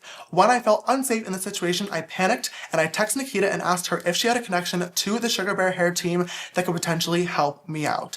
Nikita replied right away and she gave the Sugar Bear Hair team my personal phone number, to which they reached out to me and offered to come rescue me with a pass and backstage access and security to make sure that I was okay and was able to enjoy the festival along with my friend. I want to note that this gives Tati Westbrook's story less validity because she basically stated in her video that no company would decide to give you free tickets and artist pass to Coachella just for a sponsorship. You went to Coachella, somehow had a security issue, and magically Sugar Bear Hair is there with a contract in hand to save the day for you and all of your friends. No company would ever go out of their way to have an extra, handful of passes that cost thousands of dollars a piece like just in case. That leads me to believe that this was orchestrated beforehand, but he had an emotional conflict because of me and promises he made to me behind the scenes. So he had to come up with a very clever story and didn't tell me right when he got back, but after the little bit was posted on their launch day. And through the receipts it is that James Charles was able to provide, that shows that that was indeed the case. And I even went and had a look on the internet for how much security and things of that like would cost in LA, especially for events. And it looks like it's approximately $4,000 to $6,000 a week. And that's by the website securitybase.com. And they also stated that it was approximately $800 a day to have personal event security. So it is more than plausible that James Charles would have been able to have Sugar Bear Hair Company pay for an artist pass, because it would be much cheaper for Sugar Bear Hair Company to pay for an artist pass for the advertisement alone, rather than what it is that James Charles is likely charging. Now, this is just insider information from some of my makeup brand friends who own makeup brands. Some of these influencers are charging $300,000 for a product mention. And somebody who is in James Charles's caliber in terms of, influence, $6,000 approximately, or even just if we were to round this up to 10,000, is way less than what they would be able to pay for a James Charles dedicated sponsorship. So yes, it is plausible and it is financially beneficial for them to just provide him with the artist pass, which is something that only companies can get. Individuals cannot just buy artist passes. So let's just count this as James Charles win number 1. James Charles stated that he didn't really think about Halo being a competitor to Sugar Bear Hair, but once he did realize, he did reach out to Tati Westbrook prior to his advertisement going out, just so she was aware of what it is that he was about to do, and he received no response. Now, Tati Westbrook explained in her Bye Sister video that James Charles never reached out to her before the advertisement, but James was able to prove with receipts that he most definitely did. So this is James Charles win number 2. To not even get a phone call, to not even get a text a few days prior, but right after that sponsored post went up, to have a text like, "Hey mom, love you, I'm stressed. Just so you know, XYZ, I just did this post, but it's no big." Before posting my stories, I actually did text Tati first out of respect for her, giving her heads up about the sponsorship, but she was immediately upset. I tried my best to kind of explain the entire situation and also give her a direct apology as well, but at this point I had signed the contract and I absolutely had to post it. There was no getting out of it. He stated that what he experienced shortly after the advertisement went up was Tati Westbrook posting to her Instagram story about the Sugar Bear Hair sponsorship, but extremely vaguely, and talking about like how people are going to hurt you in Hollywood, etc., which drove speculation about James Charles. And through this whole journey of YouTube, I feel like I have been someone who's been super supportive to my friends, and it's been really crap to feel like, not that you should do things to get support, but like, should support one another. That's how it should be. And, I just am having one of those days where it's like smacked in my face of what's what, and having to take a look at things and realize what they are, and not wanting to realize what they are. When you do so much for people in your life and they not only don't return the favor, but they just don't even see you. Like, I get it. I fucking get it. I'm just so upset. I feel really used, and that's the bad part of Hollywood. Welcome to business. Everybody says what they need to say and uses who they need to use to get ahead, and I have had about enough. I've had about enough. It's not right. James reached out to Tati Westbrook for a second time and got no response. So that's 2 times that he has reached out to Tati. She has not responded to it. I then headed to the airport and took off on a flight to San Francisco. And by the time that I had landed 1 hour later, Tati had uploaded all of her Instagram stories of her crying, talking about the friends of the community that haven't really supported her, how she was alone, and how she felt very, very hurt and betrayed. Very quickly, people put 2 and 2 together and realized that this was clearly about me, and I started getting thousands and thousands of tweets and comments and texts about the whole situation. Throughout the next several hours, I made countless attempts to text both Tati and her husband James, and many phone calls as well, trying to reach them, all of which they did not respond to. James Charles, without being able to get a response from Tati Westbrook, then decided that he was going to apologize publicly because it was clear that he hurt his friend.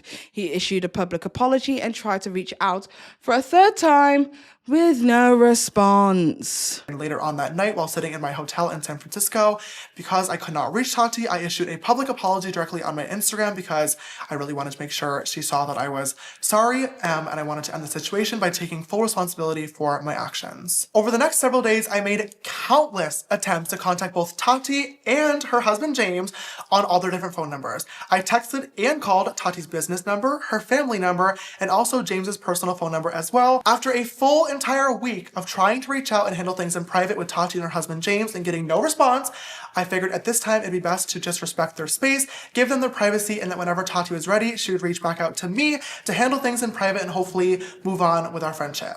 James stated that Tati Westbrook wanted a full product review of Halo Beauty, but he just simply doesn't do full product reviews on one particular company anymore. However, in Tati Westbrook's video, she stated that James had given her the excuse that he has a young, impressionable audience and he doesn't think that supplements are appropriate. However, James Charles had receipts to show that he has promoted Halo Beauty on numerous different occasions on his channels. It's just that he doesn't do full product reviews, and that what Tati said about him not wanting to influence his young impressionable audience to buy supplements was entirely false and incorrect, and he had receipts. I want to discuss a few of the things in Tati's video that were misleading and false. The reason that James always said that he couldn't promote Halo on his channel and really do heavy endorsement was because he has a teenage audience and it would just be inappropriate. Now, this time was just confusing to me, mostly because this conversation never actually happened. If you guys know my channel, you would know that I don't really do dedicated product reviews ever, which is what Tati is known for. But even though that is the case, I've still multiple times talked about her products on all my social media networks. I have to word that, okay, I forgot to say too.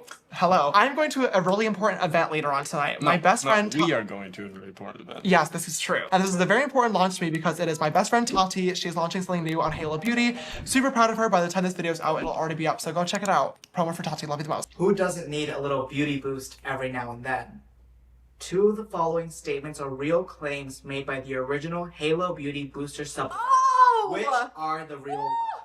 Can I just say I love you guys for putting a Halo question in there. I love you for that. I just received my package from Halo Beauty. This is Tati's brand new brand. I did not tell Tati that I was buying these, but I did pay for these myself because I just wanted to support her, and I'm so happy.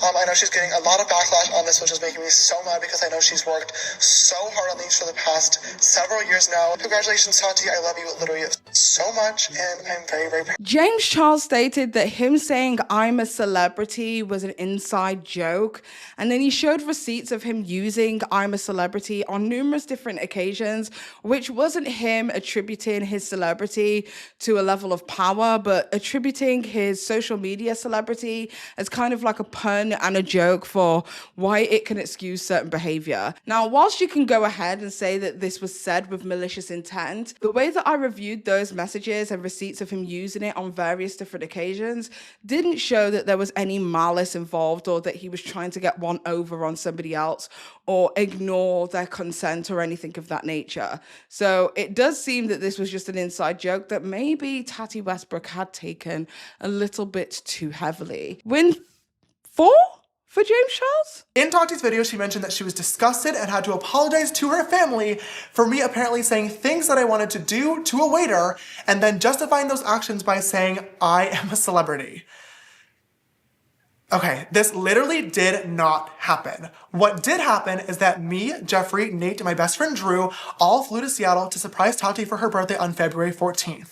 That night, we went out to dinner with Tati and James and her whole family, and we're in a restaurant. There was a cute boy across the restaurant that I kept making eye contact with and that I was interested in. And the conversation of dating for me and Jeffree both came up at the dinner table, and we were talking about it for a very, very short period of time. The conversation never got inappropriate. Period. The boy that was involved with the story is named Sam. Now, when I originally wanted to do this video addressing everything, I did plan on crossing his name and keeping him completely private, but he has since come out and made a video of his own talking about the situation, just like Tati leaving out many, many details. But in his video and in the screenshots that I have, Sam mentioned that he was perfectly fine and found the flirting that I was doing flattering. So I'm not really sure why this got turned into something much bigger, but it simply was not. And he was looking at me. Later on that night, he started talking to the other employees about me, asking me if I had a Valentine. This was on Valentine's Day, where he especially thought that I was very attractive and he wanted to get my phone number and all that. But the wait staff at my restaurant didn't let that happen. He left and it kind of just went untalked about. The I'm a celebrity thing is really incredibly frustrating to me because this is an inside joke between my friends and I that Tati has also participated in, and she twisted this to be something far worse than what it is. This is the joke that really is where we say I'm famous, not I'm a celebrity, and it's something that we don't say in public very often because without context, I get it, it looks and sounds really, really bad, trust me. Literally, famous is synonymous with anything good. So yeah, if my YouTube video does well one day, my friends will say, oh my God, James, you're so famous.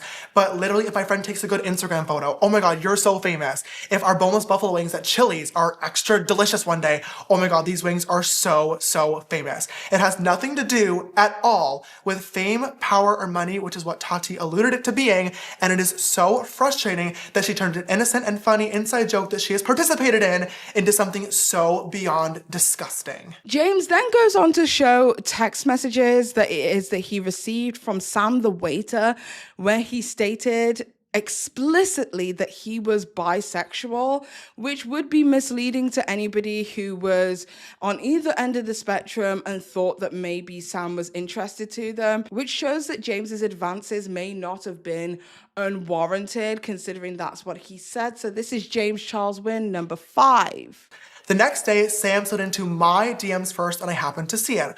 We started talking back and forth and he mentioned that he was flattered by me flirting with him the night beforehand. Sorry about last night, you're very attractive.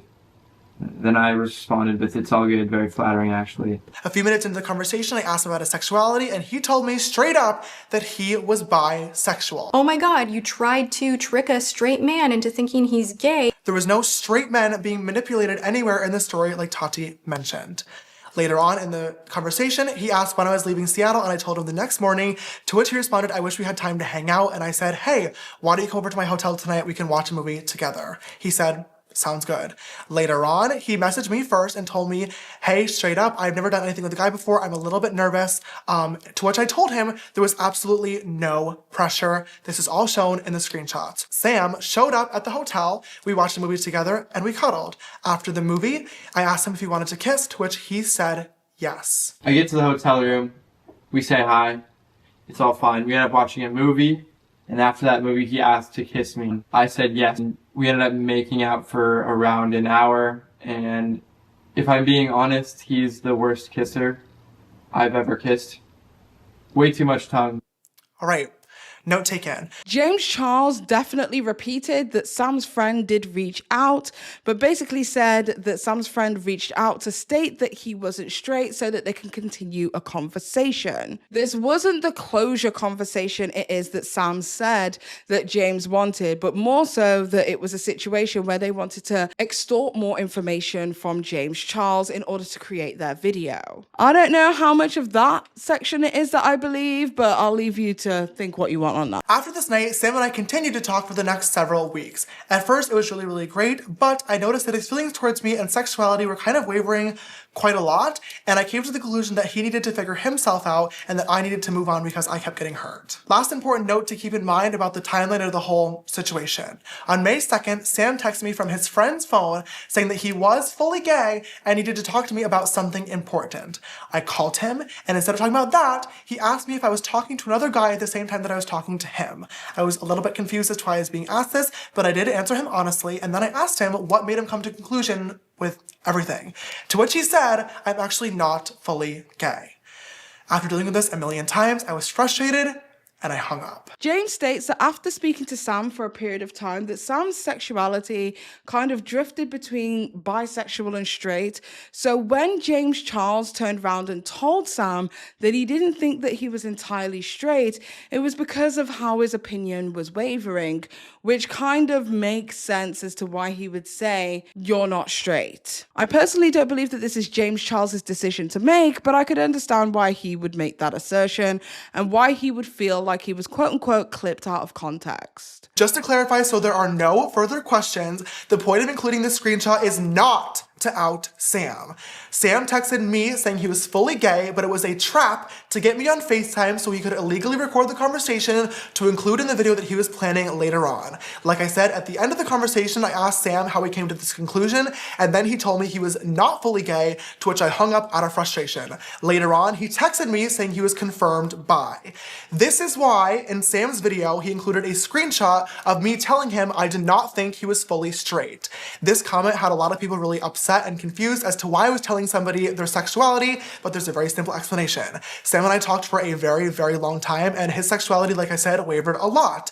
Every time that he was a little bit confused, we had open and honest conversations about it, and he always asked me my input, and I gave it to him. I would never out somebody, and I have never, ever tried to manipulate somebody's sexuality, including his, point blank period. James then goes on to state that he was completely unaware and has no knowledge about being banned from Jeffree Star's house due to Nathan, Jeffree Star's boyfriend at the time's uncomfortability, and that when it comes to Zach, it was actually Jeffree Star who stated that he should, make a move and show some interest, of which James Charles was able to provide receipts. James Charles 6. Received yet another text from Jeffree Star. I've already cleared up Sam and our night together being 100% consensual. He was absolutely not trapped in a hotel room, but Jeffree also brings up Zach.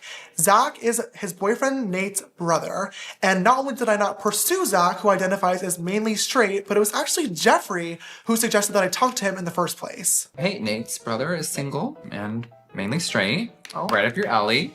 Sounds good. And he... Sounds great for me. Uh-huh. And he just moved here. Work. Zach and I talked on Snapchat for maybe a total of 10 selfies back and forth to each other. He was super, super sweet, but it was very clear to me that he was not actually interested, and the conversation stopped before anything could even get remotely flirty at all.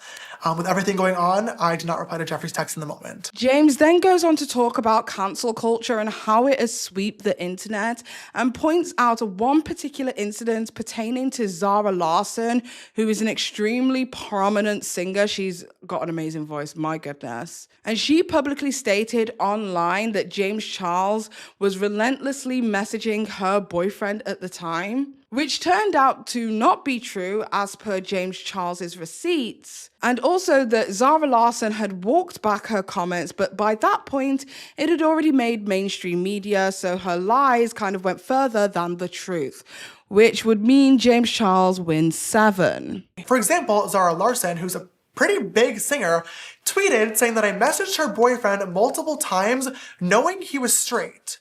And this tweet got almost 500,000 likes before it was deleted. In her defense, she did later on say that it was only one message, but it was way too late because the media had already ran with it, saying that I was harassing straight men and wouldn't leave him alone. Had I known that he was dating Zara Larsson, I clearly never would have messaged him in the first place, but this is all very hypocritical considering this is how Zara Larsson found her boyfriend. I'd like to pose a question to you, the audience, and ask, why is it okay for Zara Larsson, a woman with a public platform, to tweet these photos of a shirtless man and say, who are you, where do you live, how old are you, why are you so fine, how do you like your eggs cooked in the morning? But for me, as a gay man, to DM the same person in private with a simple compliment is predatory. These stereotypes around gay men have been and continue to be very, very harmful to the community and have been historically used to villainize gay men in society. James states that there are numerous different lies that were spread around this time that added to the narrative, but they were completely untrue.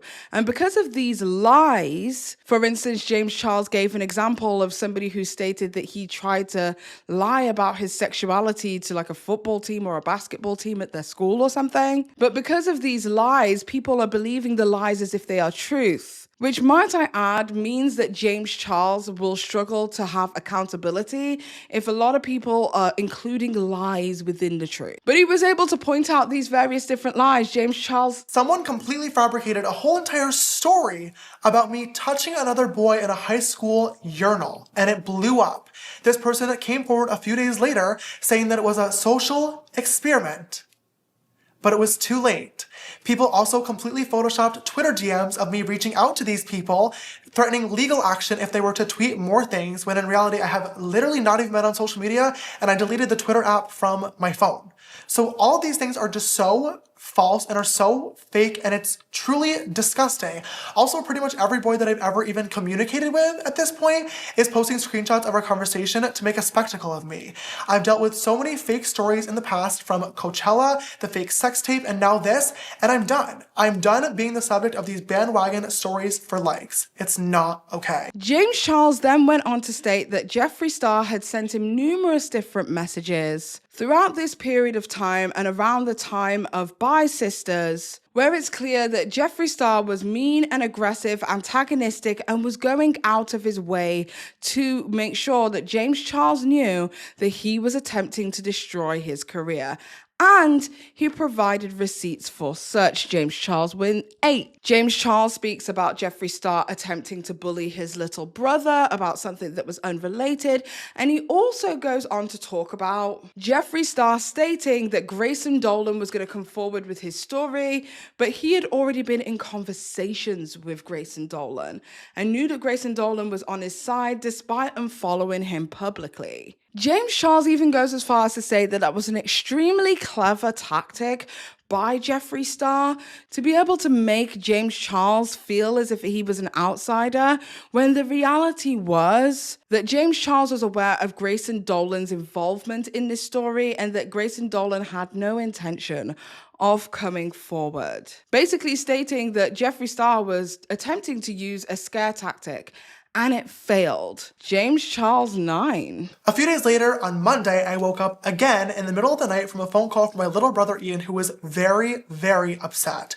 He told me he had tweeted saying, "Why do people act so tough online?" about somebody from his hometown who was bullying him.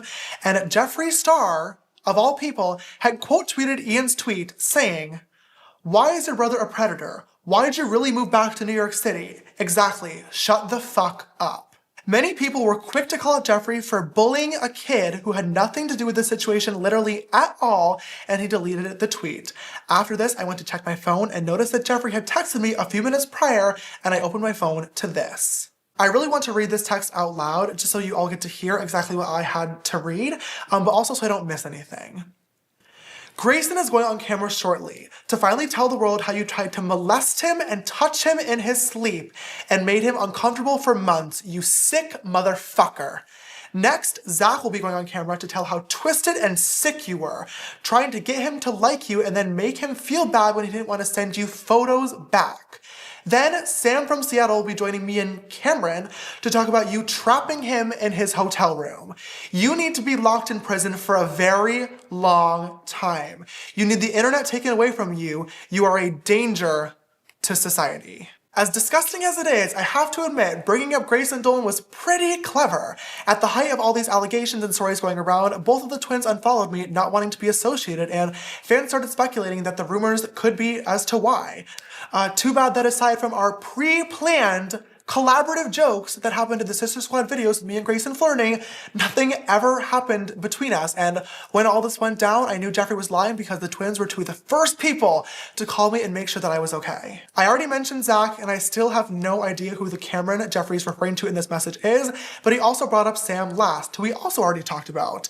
Later on that day though, Jeffree was right. Sam did upload a video to his YouTube channel telling the whole story. He left out almost all the details and included an illegally recorded FaceTime call, which was on May 2nd, told you to remember that.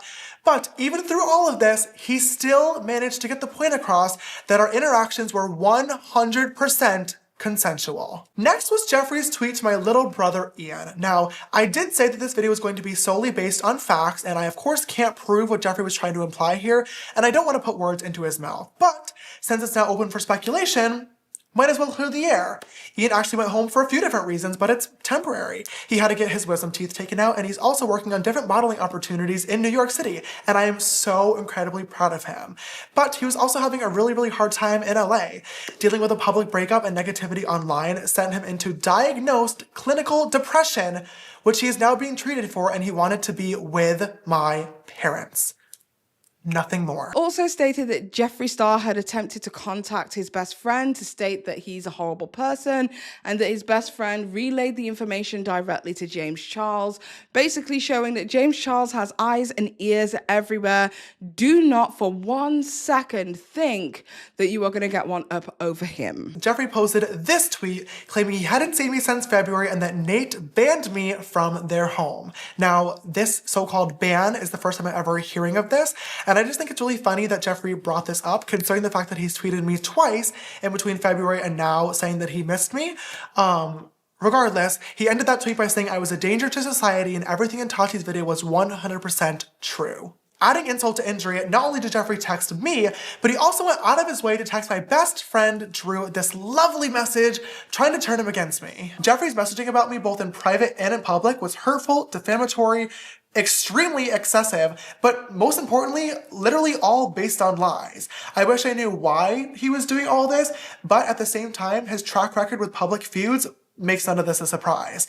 Tati made a video telling stories about me and publicly humiliating me, and now I have serious allegations against me that could be detrimental to my career. James Charles then went on to state that this whole ordeal had made him get to a dark place and that he may have thought about attempting to end his own life, and that he will no longer be working with Killer Merch on Sisters Apparel and that they will be redoing the whole thing because Killer Merch is owned and ran by Jeffree Star, and he no longer wants to work with Jeffree Star, a person who has attempted, in his humble opinion, to destroy his career. I've always tried to use my platform to spread positivity, but I feel like at this point it's my responsibility to be honest with you guys and tell you that the last few weeks of my life has literally been the most painful time that I've ever had to deal with.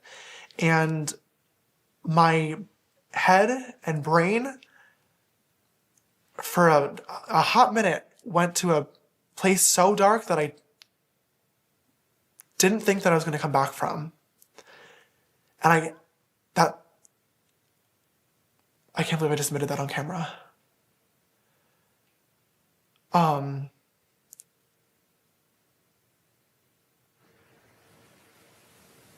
People always say that being a social media influencer is an easy job. And this is something that I've talked about time and time and time again on YouTube. We get it.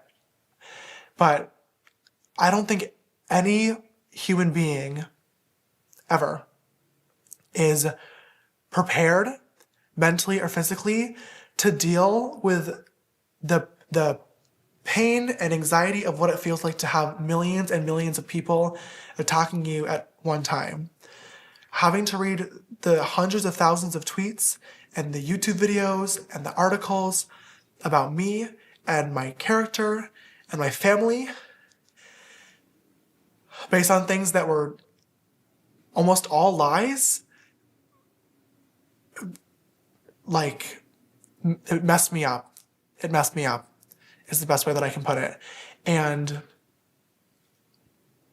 through all of this, I've learned that if I can get through this, I can get through anything. He then ends the entire video in the most cuntiest way possible by reiterating the phrase that Tati Westbrook had stated in her video and said, "Bye, sister." Thank you for watching if you made it all the way to the end. And in the spirit of turning something negative into a positive, bye, sister.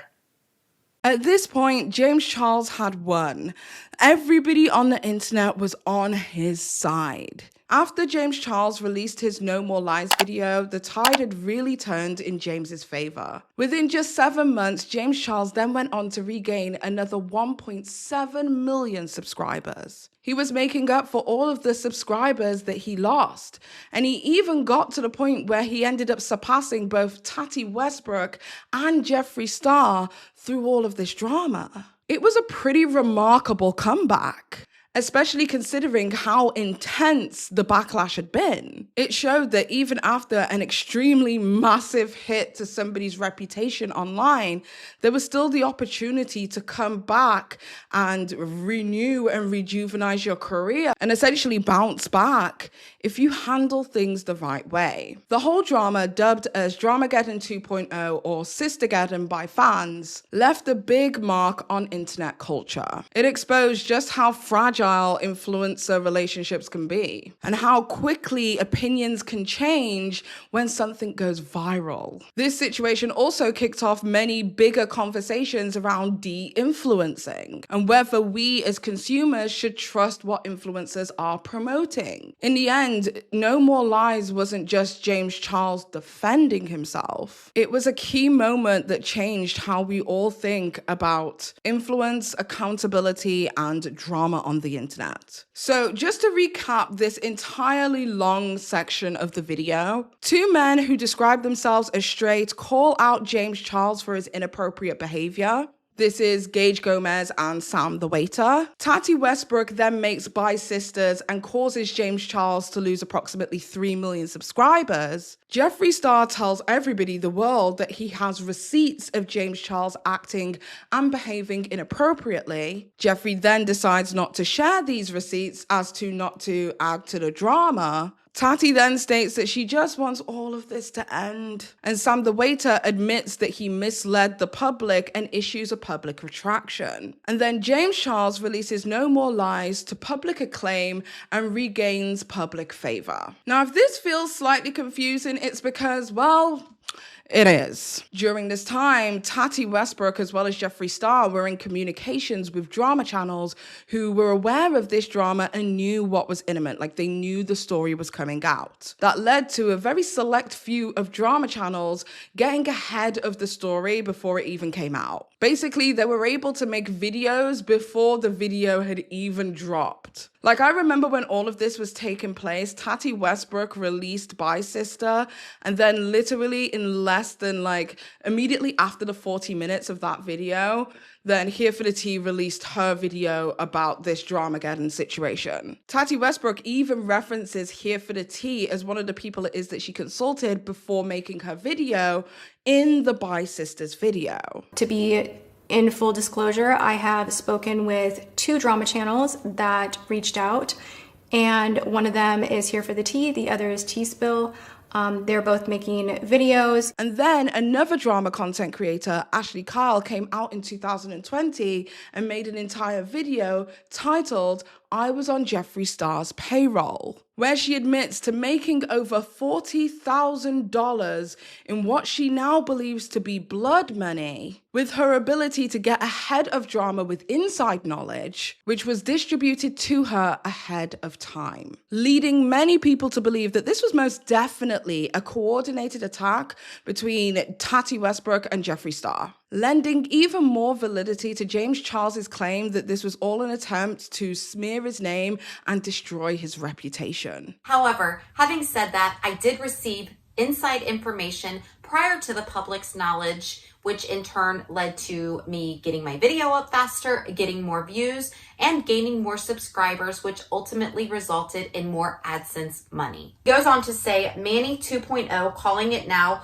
wait for someone to upload their video on James this week. You're gonna gag. So we all knew a video was coming. And with everything that had happened with Tati, We all knew that it was going to be Tati. And while I do not have the text messages, I can tell you right now that I received a voice memo from Jeffree Star at one point before Tati's video saying that someone from Seattle was going to be making a video. Now, do I know if he was referencing Tati or the waiter from Seattle? I don't remember. I don't recall. He didn't say. He said that he loved seeing me get views.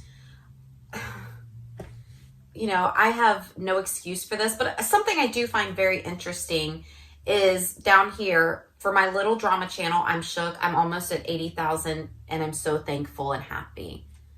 You know, I was sitting there thinking about that and someone pointed it out to me at the same time. Jeffree Star has millions of followers. Why does someone like that have a relationship with an 80,000 at the time drama channel? Unless it's to tell their narrative or manipulate someone or get their side of the story across. Like, he had no reason to be nice to me and no reason to be my friend. I know a lot of you think that we helped plan it. As you can see from my messages, I didn't plan anything. I just knew about stuff like right before stuff would happen so that I could be ready to make a video.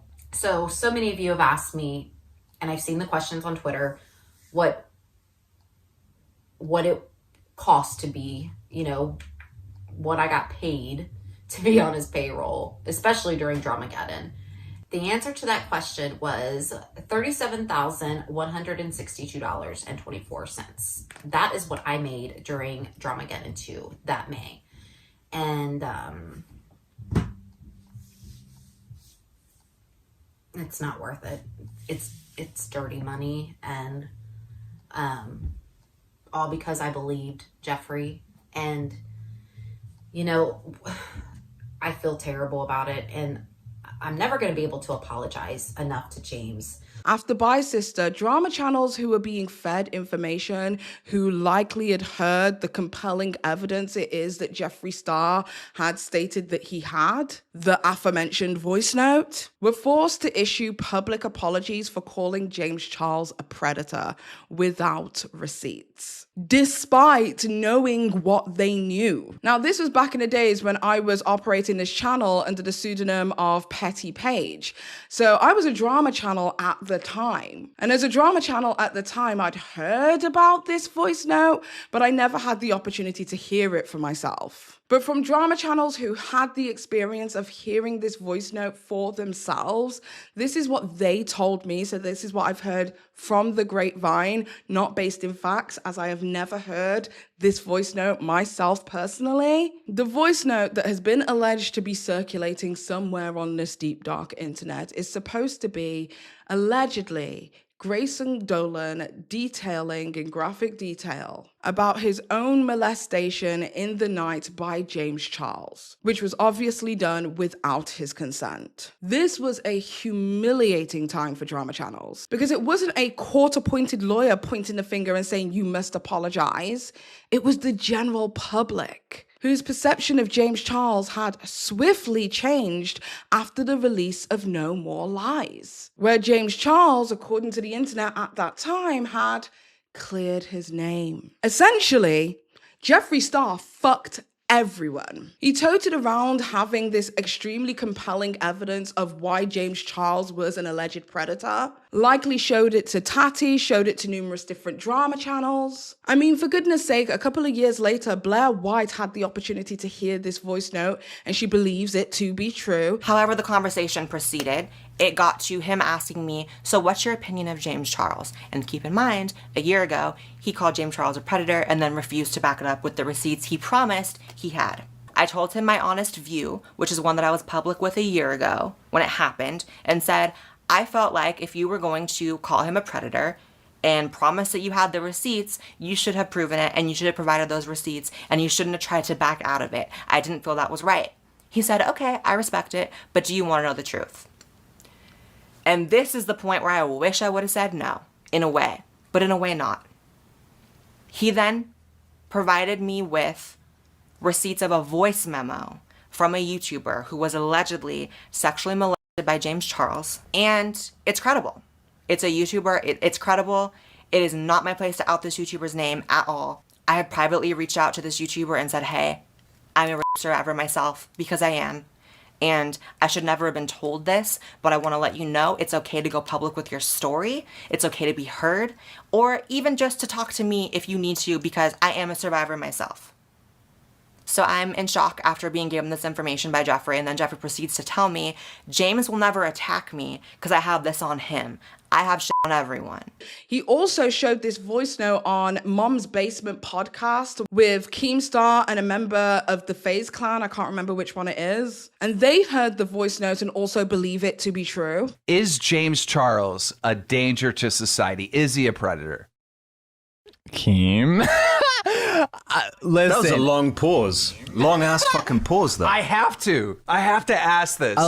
Listen.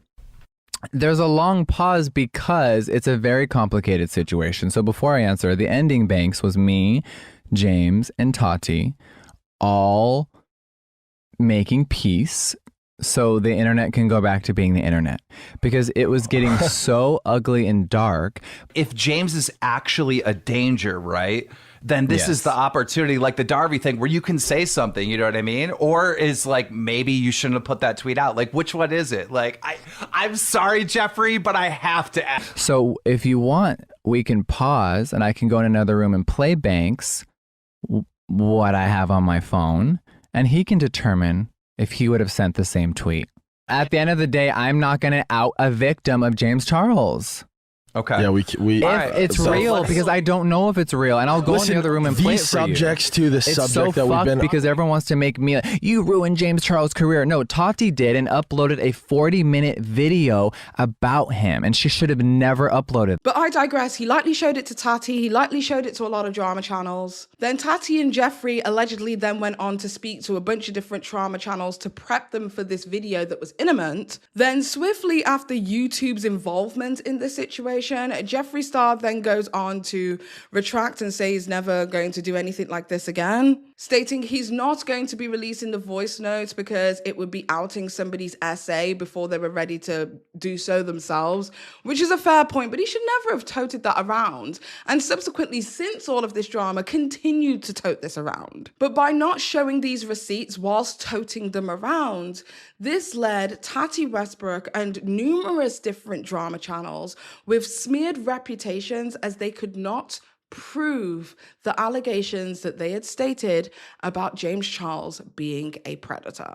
So we have a public retraction from Sam the Waiter, no voice note to corroborate the alleged victim claims, drama channels who mutually benefited off the drama behind the scenes, public apologies and retractions from various different drama channels who had mutually benefited from this drama, and James Charles standing his ground against these allegations as the only person to back up anything with receipts. And he was able to show that this was a vested interest by an older woman who was upset that her business had not been supported by her friend in the way that she felt was appropriate, and an evil man who was simply jealous of James Charles's success. Drama channels who were money hungry, and the online community who leaned into cancel culture and gave James Charles a public lynching without evidence. Without the evidence that Jeffree Star had been toting for a while now, the house of cards fell. And what Tati was relying on to give validity to her story was gone, ruining both Jeffree Star and Tati Westbrook's reputations, and the mean, nasty drama channels who like to promote cancel culture, I guess. At this point, James Charles had won. But not only did he win, this also provided him with a brand new blank, clean slate. A fresh start that would eventually be ruined by James Charles's own actions.